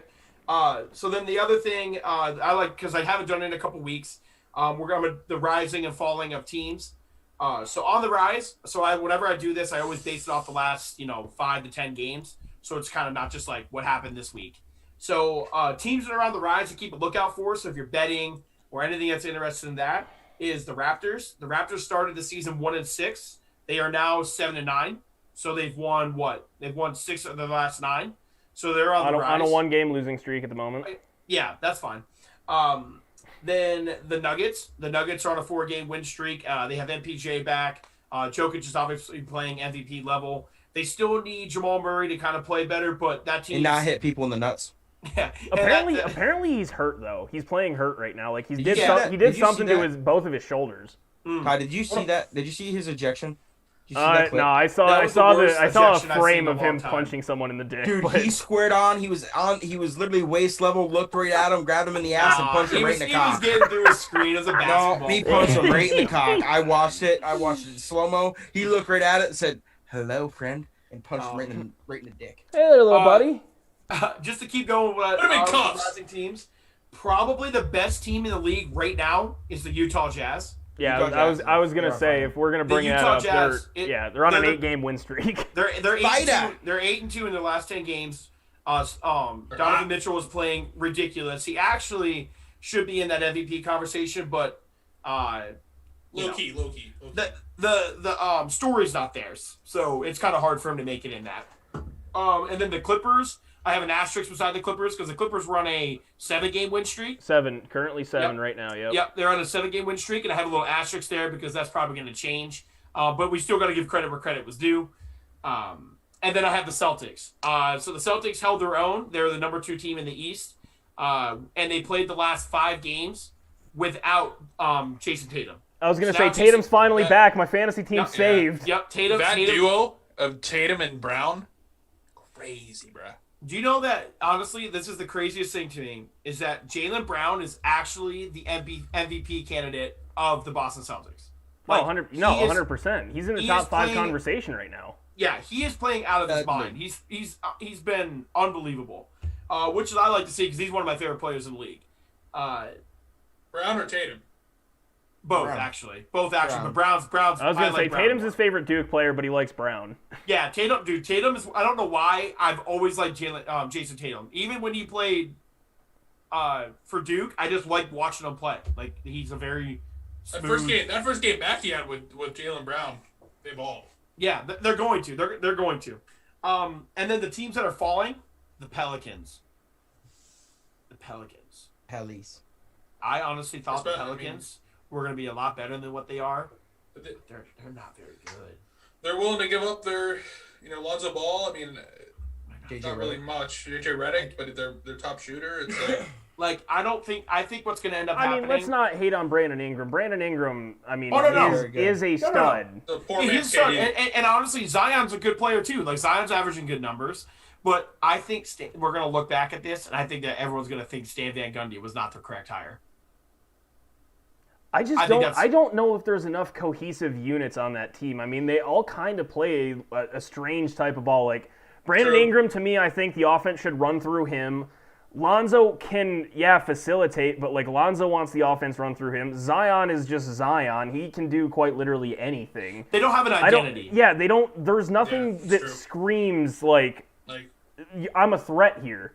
Yeah. I don't see any cohesive thing coming out of that. Like, for example, the Nuggets, just because I know them the best, their offense runs through Joker. If Joker has a bad game, Nuggets are probably going to have a bad game. Right.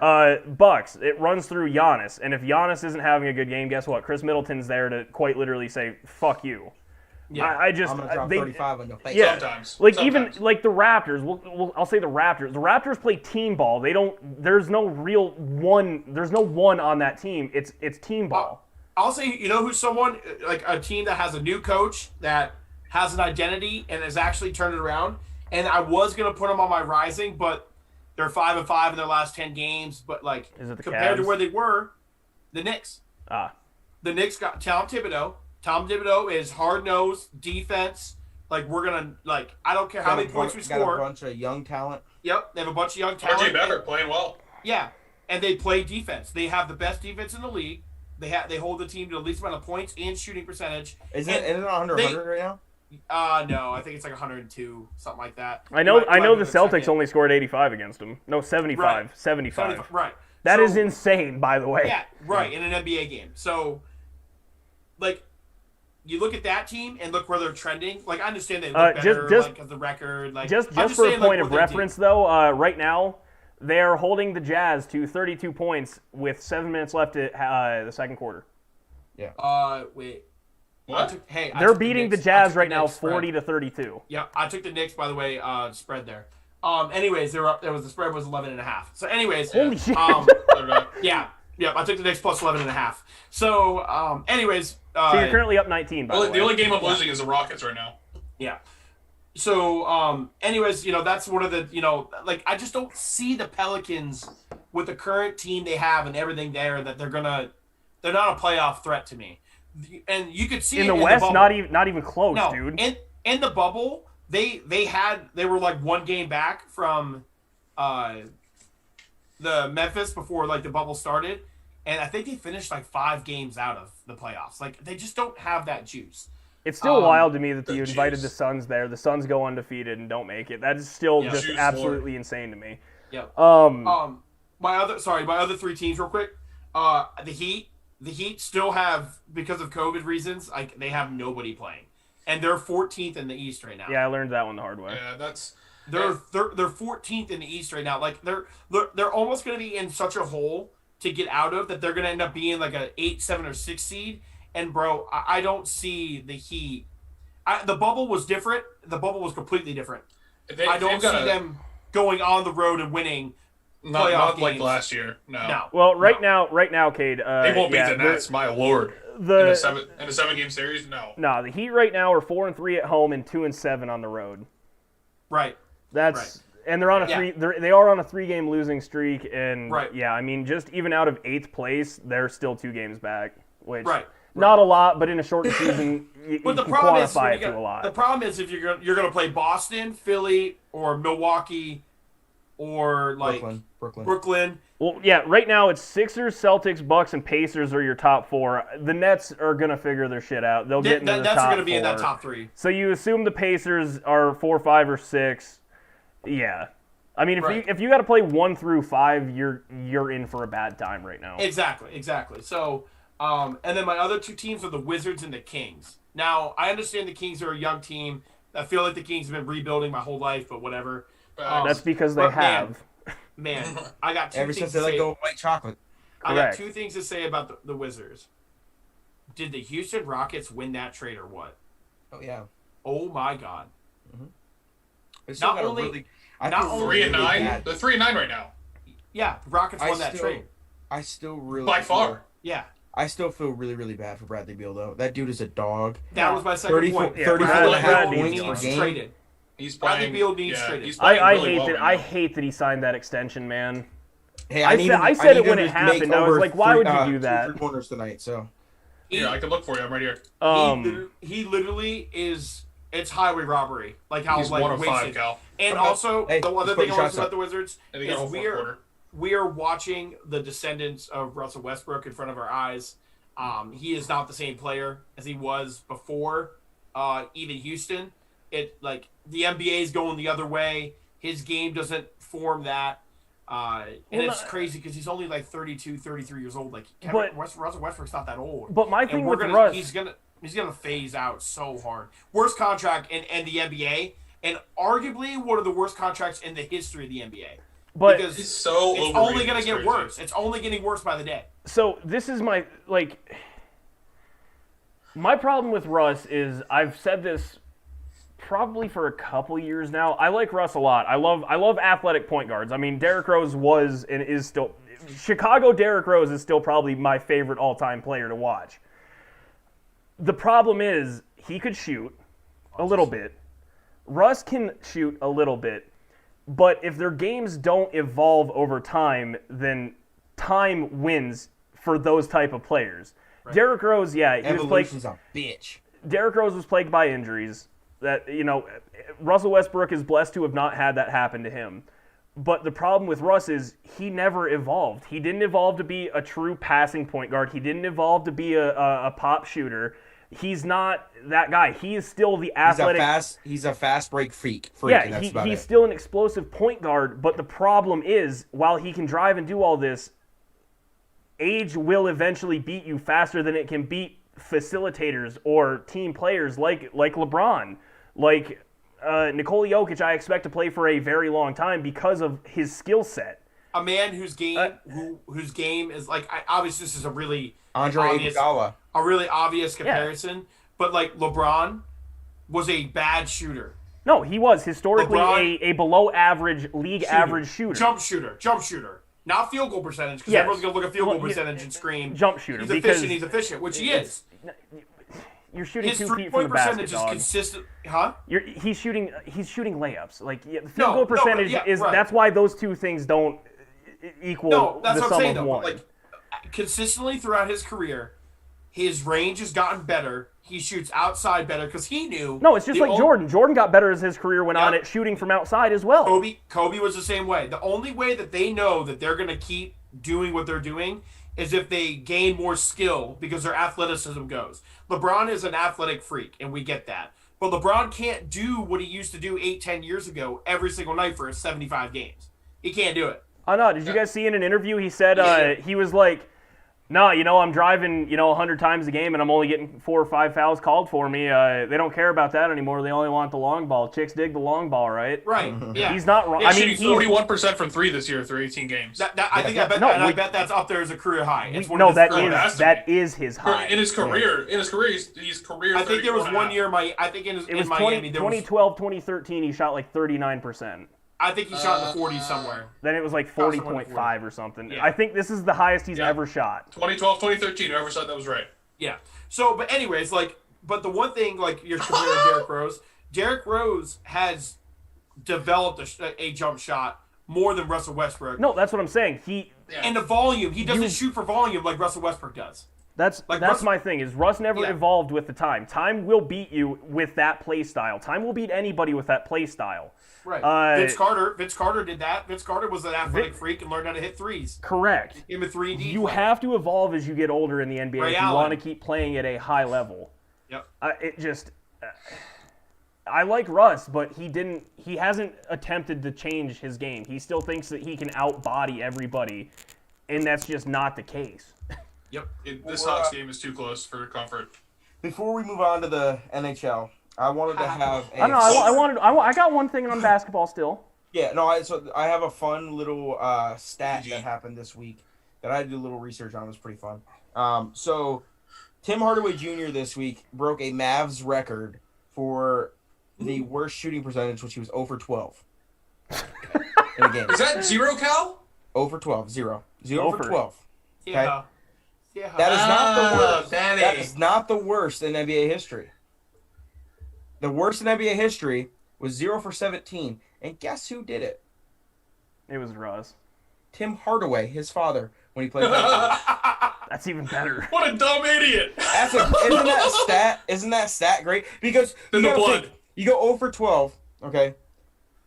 Whoever did worse than that had to be some sort of good player, to be able to keep allowed to keep shooting when you're having an off night. Shoot more than 12 times, yeah. Yeah. 0 for 17 when he played for the Warriors. Tim Hardaway, Sr. Dog, that's unreal. Just real quick, this kind of goes with Cade's rising teams. Michael Porter Jr. is back for the Nuggets. They're on a 4-game win streak. Since MPJ came back, he has 44 points and is shooting 9 of 14 from 3. If he continues to do that and Nikola Jokic continues to average a double-double or triple-double, Nuggets might not lose another game. Yeah, like they are what they need. He is what they need. Correct. We've all been saying that. I've been saying that for quite literally a year now. They needed a third guy who can get buckets when Jamal Murray ain't doing it. Because no matter what, Nikola, I mean, like Jokic is going to get his 20. Yeah, he's not a point scorer. He's not a guy that you're like asking to like, hey man, take over and get 40 tonight. Like he ain't gonna do that. That's not who he is. He can do it though. But he's just not going to do it all the time. Like no. It's not gonna happen. He'll get 30. He's not gonna go out of his way to drop 40, but if he has to drop points, he can get buckets. Yeah, he just doesn't have a scorer's like mentality. That's just not who he is. He's said numerous times he'd much rather pass it. He was trained. Right. He was brought up to pass a ball. Like that was him growing up. And that's what NPJ can bring them. And if he does that, they're going to be really, really good. Correct. Caden Knicks are up 13. It's almost like you just what really means 24. It just means Did he take Houston -5 or 4? -3. -3. That's what I got on that. All right. Anyway, I'm just gonna talk about hockey real quick. There were only 2 real things that happened this week. Maybe the biggest trade of the entire year in hockey has already happened. Pierre-Luc Dubois, who was the 3rd overall pick in the 2016 draft, same draft as Austin Matthews, was traded to Winnipeg for Patrick Laine, who was the 2nd overall pick in the 2016 draft. So, yeah, they just straight up swapped picks, and Winnipeg got another draft pick, and Columbus got another player, but it's just kind of a, 4th-line player. The big thing out of this, though, is other than a 2nd and 3rd overall pick being traded, because that almost never happens in, I think, any sport, is... They're not really close in terms of production. Laine last year had some discrepancies with the front office of Winnipeg, but they didn't trade him or do anything. And obviously, I don't know if you guys saw it, but Pierre-Luc Dubois went on the ice for 1 shift in a game. I'm not kidding you, just skated in circles for 3.5 minutes and then went to the bench and never got back in. But their points over there... Was that his version of a protest? Yeah, he just straight That's an amazing version of a protest. Straight up just skated in a circle and then just skated back. That's like going out and sitting on half court in a basketball game. No, that right there is one of the best versions. Acting like you're going to block. Why? Just stand there. Why in the hell would Winnipeg want him?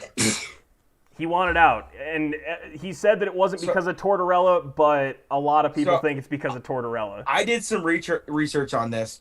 And for both teams, everything with both players and everything is a little bit of a case of be careful what you wish for. Okay, so for the BJs, okay, Colorado, Laine, right? Patrick Laine. Laine, yeah. So Laine. He wanted out of Winnipeg because he wasn't given a star center to whom he could play with. So the Jets then traded him to Columbus for the closest thing. For a star center.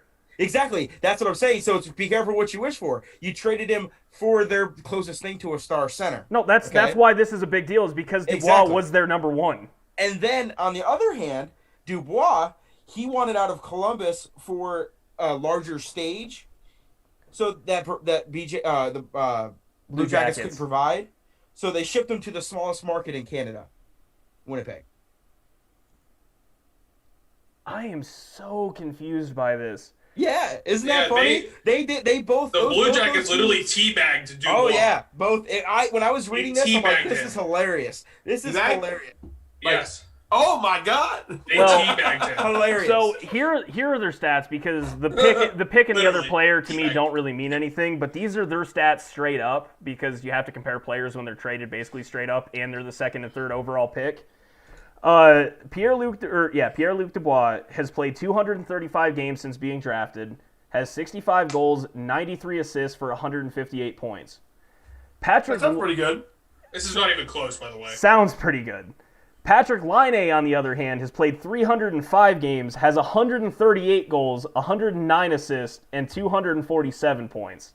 One plays forward, one plays wing, one plays center. Like right? he actually, the center should have more assists though, and he still Line has. Something I don't know, but I knew positions. Patrick Liney's played Line one game this season though, and scored 2 goals in that game. Dubois has also played only 1 game and had 1 assist. I didn't count either. I didn't count this season so far. So should we be calling the town Dubois?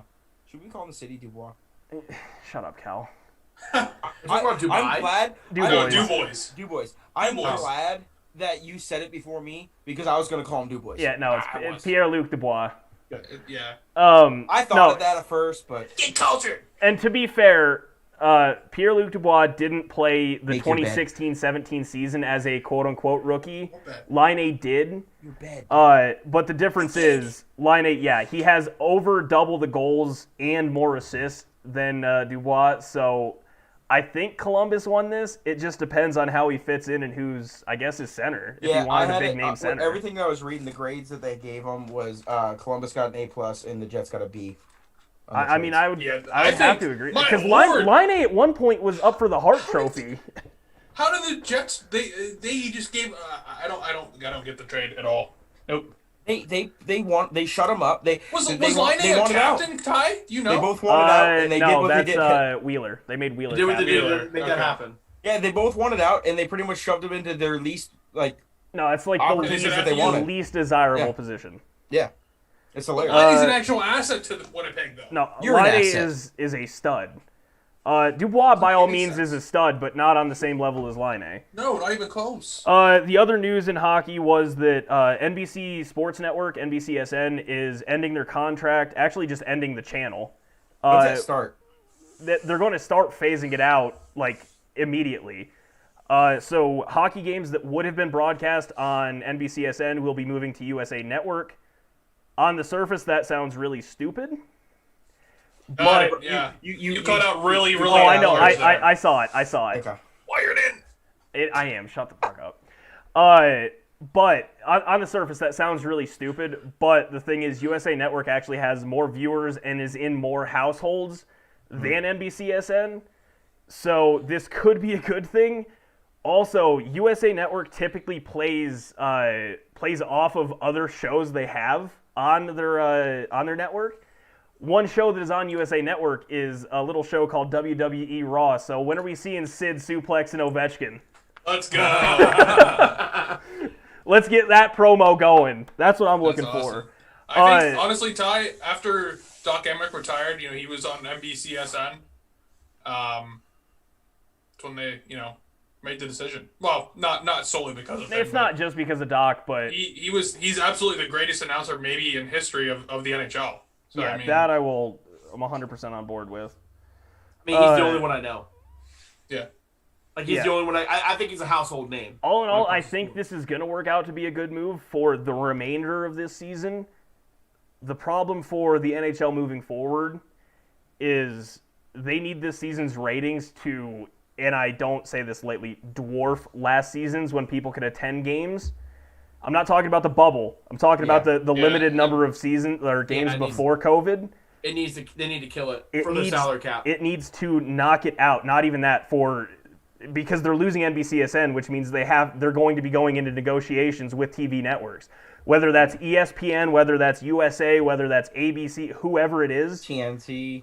They need to get a lucrative deal here. The NHL, for the future of the NHL, they need to get a good deal. Oh, that'd be great. I'd love it. If ABC was to maybe make a move on them. Bring back Barry Melrose, baby. I love him on ESPN. ABC only really does basketball. Like, ABC does basketball and then they do college football. That's all they really do. He's such a homer. Barry Melrose thinks he knows a lot about hockey. I mean, I'll leave it at that. I mean, I'm going to be honest with you, Evan. He probably knows. Yeah, he knows more than me. Of course, I just don't agree with really anything he says. To me, that's the biggest thing going forward in NHL, at least from American perspectives. Actually, I know more than him. I'm sorry. Because, I mean, whoever signs the NHL is going to have exclusive rights to sports, but it might kill or save the NHL, to be completely honest. Yeah, I do. Half the reason why I don't watch the NHL is because it's hard for me to watch it. No, and that's the problem for a lot of people. Right. I just had a really, really, really bad beat. What was I that? took What happened? the even points scored for the Clippers in Atlanta, and they hit odd. Like, What is that bet, bro? What? All right. even total I points hate scored. you. It's a 50-50 shot, and All I right. lost. I parlayed it. It didn't hit. I hate you. Talking about good All beats. right, let's go. UFC recap. Conor got knocked the fuck out by Daniel Poirier. He did. We won a lot of money, Ty. Plus super boost that 750 I for a hit- KO.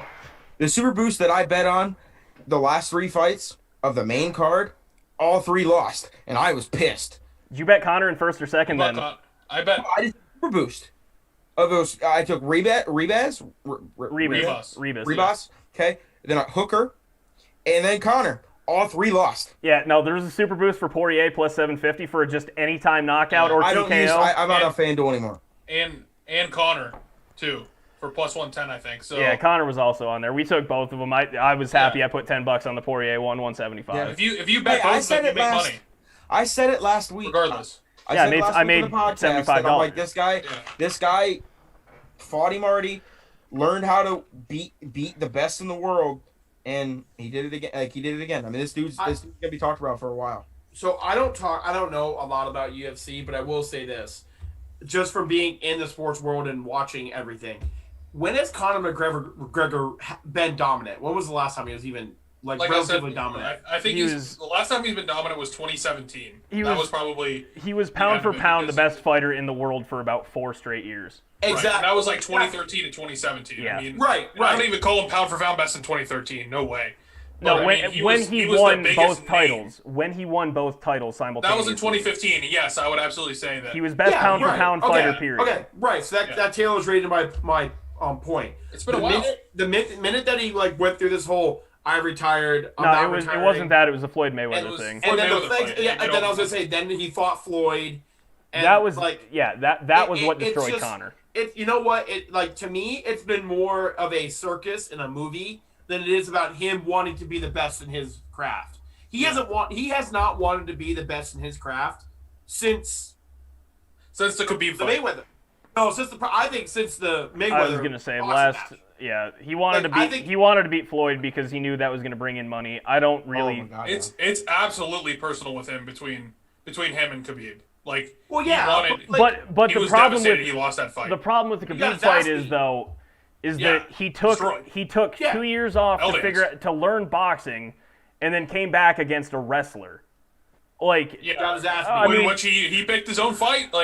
He came back against the GOAT. I mean, because Conor McGregor, no matter who he fights, when he fights, doesn't matter what sport it is, you're gonna watch. But that's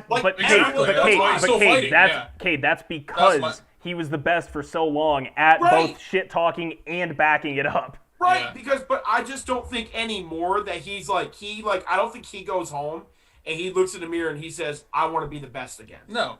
To be fair, he has more money than all 4 of us will probably have combined in the rest of our lives. Right. I'm not hating. Maybe 10 times over. I mean, the man might be richer than Dana White. I mean, from what people were saying. So I mean, but how can you? I 100% agree, Ty. But all I'm saying is I just hate the optics. I hate the optics of he's really only fighting for money now. Exactly. That's my point, Kate. And that to me is again, I'm not for anyone who thinks that I'm a huge UFC guy, I'm not. I'm just going off of if someone plays a sport, it's because they want to be the best at it, not because of a paycheck. That's how I look at it. I feel like in fighting it's a little bit different. No, I mean, Conor, back during his reign of terror in the UFC, was all about the money. Every time he won, run me that check, Dana. He would say it in his little Irish accent, whatever. And once he still want to win titles though. He did that. He's done all of that. He can't get any better in the UFC. Because the only person that he can go in and beat in the UFC to solidify his career is Khabib Nurmagomedov. Fuck, I can't talk. Khabib Nurmagomedov, you got it. So, in my opinion, he goes just like you said, Cade. He goes back. It just feels like he doesn't give a shit. He doesn't give a shit anymore. I feel like after the fight, the past 2 fights with Cowboy and DP has been super respectful because he's already made his money. Doesn't need to sell the fights anymore. His name's already on the cards. So that's what sells it. was definitely, I've never seen that guy, even in like the videos that he does or anything that he'll post or anything like that, be that cordial to another human being, especially when you're about to punch in the face. See, he was the hated him. He was the same. He was the same way with Cowboy. Yeah, I know, but like this one, it just seemed like it was like more like shoved down your throat. Of like, look at Conor's maturing. He's getting older. He was the same way with Cowboy, but old Conor, when Poirier pulled out his hot sauce and handed it to him, Conor wouldn't have held his hand up and done that. He'd have just thrown it on the ground. They would talk about business deals right on the thing.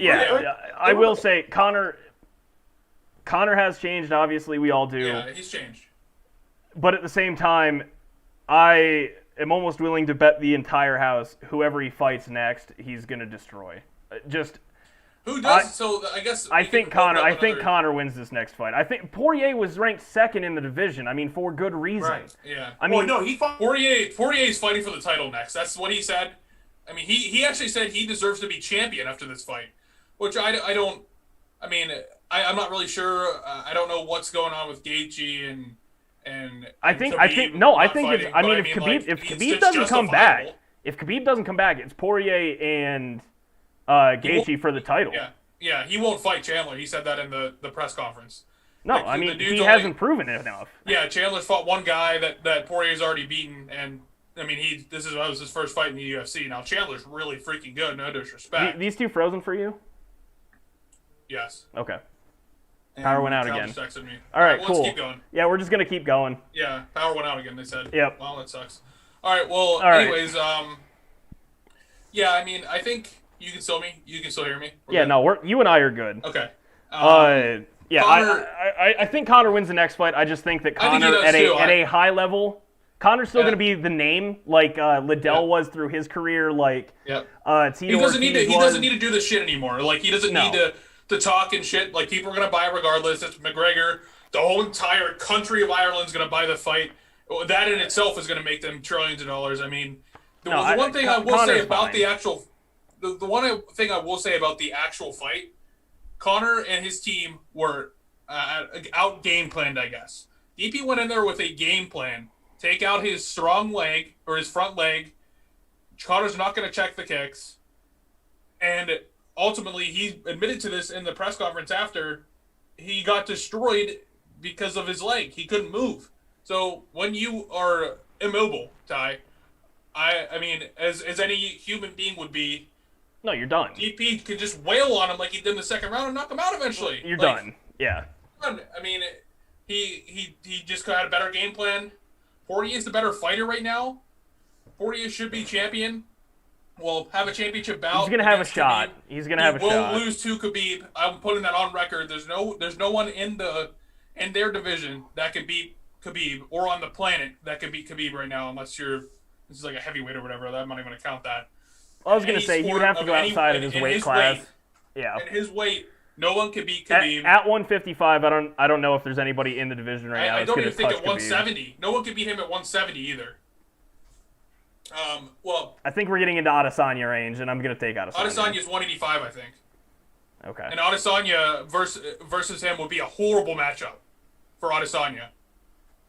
Adesanya is a kickboxer, and Khabib is the best grappler of all time. Yeah, I guess, yeah. But Khabib would have to gain 35 pounds, so he'd be a lot slower. He'd be a thick boy. That's a big speculation, bro. And he's like 5'6", Khabib. So he would never fight it. That fight would never happen. First off, so we can speculate all we want. It's like, no, I mean that one is what it is. It's like Brock Lesnar's going to fight Khabib. It's just never going to happen. Correct. So, but you know, as far as McGregor's next fight goes, I don't really know who that's going to be. There's a trilogy. There's two trilogies out there: Nate Diaz and Dustin Poirier. Wouldn't he have to go up to fight Nate though? I think you have to go up to fight Nate, but I don't think this is Conor's fighting weight. He fought Mayweather at 155. He fought Eddie Alvarez at 155, I think. And then he just fought Dustin Poirier at 155, and then another fighter, I think, too. This is his third fight in the UFC at 155. Cowboy. He fought Cowboy, yeah. Yeah. Was Cowboy at 155? Are you sure? I believe they weren't so. At 170? I don't okay, think... well, I don't know. I'm not sure. He's only fought in the UFC a couple times at this weight. I mean, he could go up and be completely comfortable with, fighting Diaz or whoever up at 170. Correct. If he goes and fights Diaz next, hey, great. I'm in that for that trilogy. No, he did go up to any means. He did go up to fight welterweight. So yeah. So Conor was at 150. So 170 is welterweight. Yeah, I think that's more of his walking around weight anyway, so he's more comfortable there. Because he probably did a shit ton of cutting. I mean, after I would assume he was walking around. Connor's like 170, 175. But so just going back to 2016, he fought Eddie Alvarez at lightweight. Then he fought Nate Diaz twice in the same year at welterweight. Welterweight at 170. So, yeah. Yep. And Adesanya is middleweight, right? What 170, 185? Adesanya's 185. Yeah. Yeah, that's middleweight, I think. Yep. Yeah. This is the Conor that I'm thinking of. Featherweight. Conor should never fight at featherweight. Conor 145. Yeah. That Conor, he destroyed that division. My lord, that wasn't even fair. No, he smoked the entire division, but he looked like a bag of bones. He looked like a cancer patient the whole time. Yeah. Yeah. Bag of bones. No, the Rockets are up 13. That's so huge, Ty. But yeah, he looked like a bag of bones back then. He looks really healthy right now. 2013 to 2015, he never lost a single bout in featherweight. And he fought he said, I'm ready. 7 times.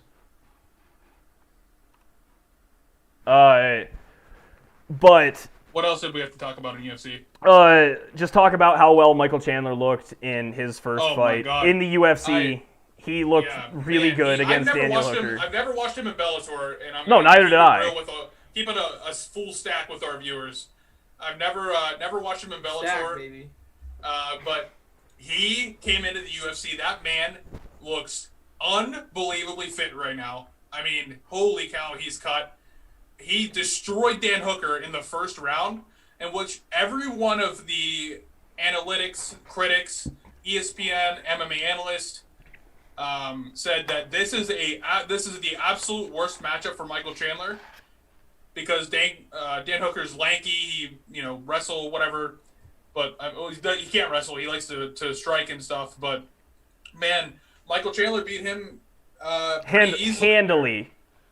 I mean, first round knockout. Like, it was crazy. Handily. I mean, Hooker was the 6th ranked in the middleweight. He was Chandler's got to be top 5 now. Was no slouch, but I think you gotta at least put Chandler in that conversation after that display. I mean, he has 22 MMA wins. Like he's a good fighter. The thing is, you know what would be a great matchup or would be a great fight to watch, Ty? Michael Chandler versus Tony Ferguson. Maybe that's Chandler's next stepping stone. I would be here for that. Fight the freak in Tony Ferguson. I mean, Tony Ferguson got his absolute face beat in his last couple fights. No, he destroyed him. It wasn't close. That one wasn't close. So I mean, that'd be a good fight for Chandler if he wins that fight. He's in there with the championship talk. I wouldn't see why. I mean, the man's old. Like he's fought 26 times already, 27 now. So I understand he needs to prove himself in the UFC. But if he comes in with a 21-5 record, and beats 2 top 7 people in the UFC and in his respective division, he probably deserves to be in that conversation with the title. Fighting maybe Poirier or Khabib or Chandler's 34. Chandler's 34 and Ferguson's 36. So I mean they're old, man. Yeah. I don't hate that. I wouldn't hate that. Just Michael Chandler looked really good for his first ever UFC fight. If he keeps that. Michael Chandler? 34. No, 36. Wow. 36. No. I'm sorry. You were right. Ferguson is 36. Chandler's 34. Dang, what did he do before? Bellator. He fought He was Bellator's #1 fighter forever. I'm not sure about #1 fighter, but he was like top 5 in Bellator. He was one of their bell cows for a very long time. Got it. Yeah, exclusively signed to them, and then he finally went to the UFC. Correct. He became a free agent, took like 9 months off, signed with UFC. Great move by him, by the way. Yeah. He wanted to prove it, and he just did. Step one was done. He did. What was it? When we recorded this last week, he was plus 108. So. Yep, underdog. Just over even money. The one other thing in the UFC that I wanted to cover quick is that it came out today. Ben Askren agreed to box Logan Paul. God. You know what? I hate him. Was it Logan or Jake? Jake. Logan. Jake. He's fighting Jake. He's fighting Okay. Jake Paul. It's Jim. From the Paul's perspective, I hate it. I hate this whole thing that they're trying to, frame. Everything that But- Jake Paul does, I hate. But Kid's a clown. everyone wanted to give you shit about not fighting an actual, fighter. Boxer. Fighter, just fighter. Wrestle fighter, yeah. The problem is, congrats, you're gonna silence the haters by saying, "Oh, I fought an actual MMA, a mixed martial artist." Ben Askren was an Olympic wrestler. Yeah, Ben he's not a Askren boxer. is not a fighter. Ben Askren's I think 90% of his wins came via submission. Ben I'll look that up. isn't. Yeah, but Ben isn't a striker. Ben was never a striker.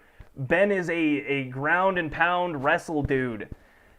So props, you're gonna beat him. You might beat a mixed martial artist, but Ben Askren is not a striker. So you Hey, picked. hold on a second. So Ben Askren needs some respect in this. I mean, he has 19 wins and 2 losses. No, Ben. No. I'm not saying. I love Ben Askren. His one loss to Masvidal where he retired. He's won 6 times by KO and 6 times by submission. So Okay, so I did think it was higher than that. right. So But- out of his last 5 fights, he's had. Okay, he got KO'd Damian by Maia. Masvidal. Yeah, he got KO'd by Masvidal. That was one of the most historic fights. I've never been more mad about a fight. I was out at a bar. Yeah, I was 5 seconds. That was a huge waste of money if you bought it for Masvidal. Oh no, I was Although at a bar. that was and John Jones. I bet $75 on it. And then he beat Robbie Lawler by technical submission, and then knocked the other 2 people out. So, I mean, listen, Jake Paul. I think they did I wish I had that side by side graph. Where it said he was an Olympic wrestler and things like that. But yeah, no, if he beats Ben Askren, no matter if he's a wrestler, Olympic wrestler or not, and he still has knockouts on his record. He's a professional. That is UFC, fair. I knew he had a couple. But- I didn't know he but had if you're 6. going He's gonna get his box- ass kicked regardless. But My if you're going lord. to if you're going to box and you want to add respect on your name, fight an actual boxer. Fight a boxer. I agree.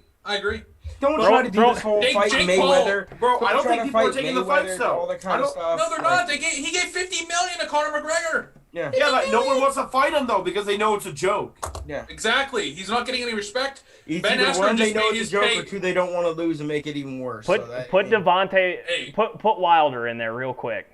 Oh my God, he would end Jake Paul. No, that would be child abuse on an adult. Are they in the same weight class? No. No, Oh, okay. God, I didn't think so. Wilder's over 200 pounds. I was gonna say I thought Wilder was like 225 or something, like 240. Yeah, he's technically a heavyweight. Yeah, Right, that's what I thought. And I'm not talking about Tyson Fury, because Tyson Fury would actually molest him in the ring. He'd lick his ear, the blood out of his ear. How heavy is Devontae Wilder? Let's see. He's 35, 213. Let's see. What's Jake Paul? 195. 195. He's 5'11". There's no weight. Of course. What a bitch. Hang on, let me see something. He's not even 6 foot. I'm gonna try and find it. I'll step on a scale right now and put it on 5'10" Wikipedia. and a half, and what did he fight? What do you weigh Robinson? at it? What do you weigh at for the Nate Robinson fight? I'm trying to find that. think It doesn't matter. He doesn't weigh 213. Jake Paul weighs like 180. Probably.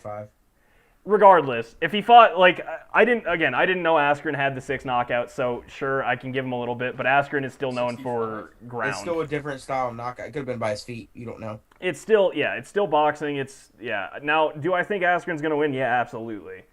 Yeah. But if by some some random chance Jake does hit him and drop him, even then I don't think Askren's gonna get knocked out, even though I'm pretty sure he has permanent brain damage from Masvidal's knee.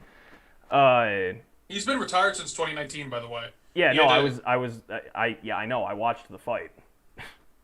He had hip surgery. Not on his head. It was hip surgery. Dog, me and Jake Paul share a birthday. That's funny. Hey, you got to root for him now, bud. No, I'm 3 years older than He, that. but also, Askren's 36. He's old. Yeah, he was an Olympic Like that's wrestler. old, man. Like even if Jake Paul wins this fight, yeah, it's a big step. You're But making still, a you lot gotta- of you people gotta- mad right now. You keep throwing that word around in 30-year-olds.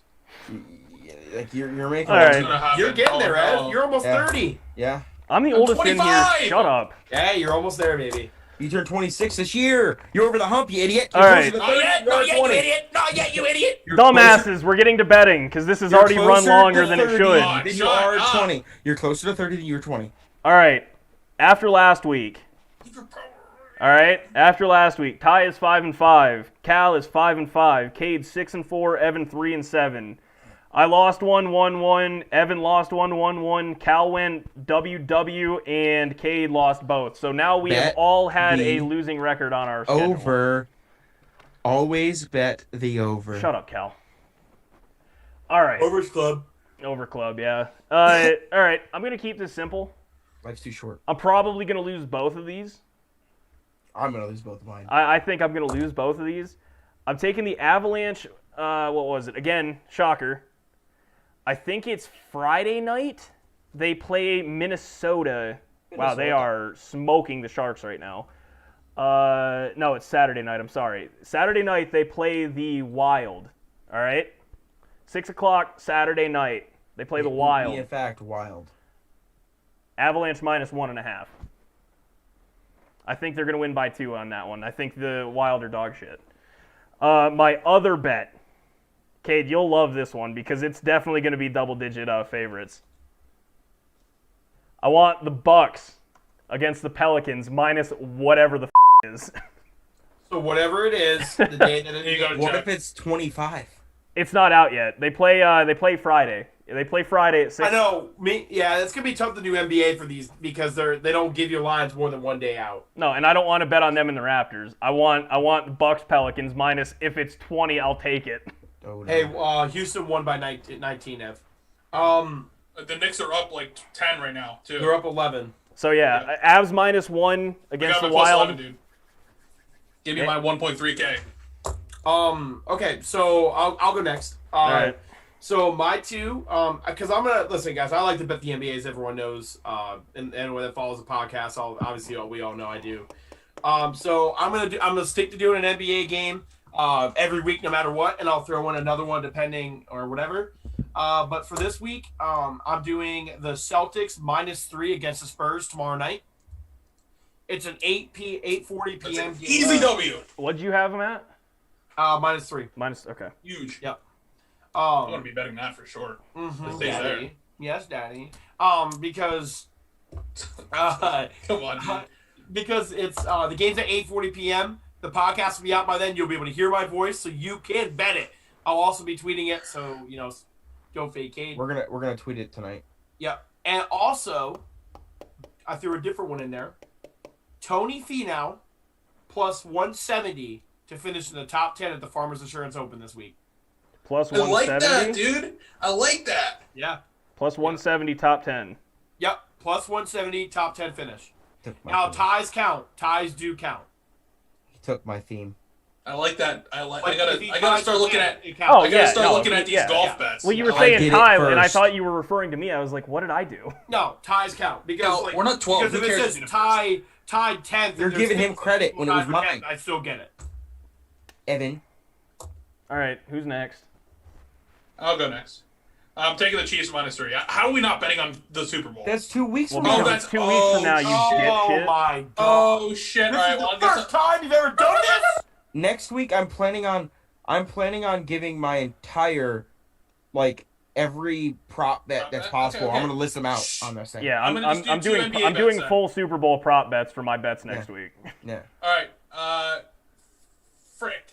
You want me to go? You Cal can can go. go. Yeah, I'll Go go. ahead, Cal. Go ahead, Cal. Okay, I'm doing Cavs -2.5 versus the Pistons tomorrow. Don't shake your head, kid.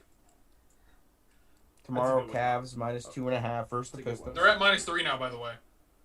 Yeah, but I got them at 2.5, so suck it. Counts. And then the Farmers Insurance Open winning margin, 2 strokes +350. These bets are wild, and I love it. The difference between first and second place is 2 strokes. I love it. 2 strokes. Winning Plus margin. 350. Winning margin 2 strokes. You actually put Yes. money in that, Cal. Yes, I love He's it. going to. All right, I'm taking the Cavs -3. it's already done. Tomorrow. Cavs -3, and I'm going to take the Nets -7. Wow, what a piggyback bet that Yeah, Evan just like- did. Unbelievable. It's the He first know- one he's on falling- FanDuel, and he's I falling let Cal down go here. first. I would have said it. He's following the hot hand. You know, I went to. All right. that. What do we genuinely think Shut this the Bucs fudge game up. is going to be at, though? I would say probably 10 or 11. My guess was -11. 7. You think only 7? 7 or 8. What? What? For the Bucs Pelicans. Bucs Pelicans. It'll be 7 or 8. I'm thinking 11. And I still All feel right, confident in that. Let's do this. We'll set it at 10.5. But whatever it is at game time is what the bet is for the podcast for you. Okay. So We'll I say, think that's 10. Yeah, whenever you actually go to make the bet is Oh, what sweet. you have to put it as. I just saw that game and I was like, you know what? I'm gonna do it. I don't even care. I like it. Don't cur. We're only down 5 now.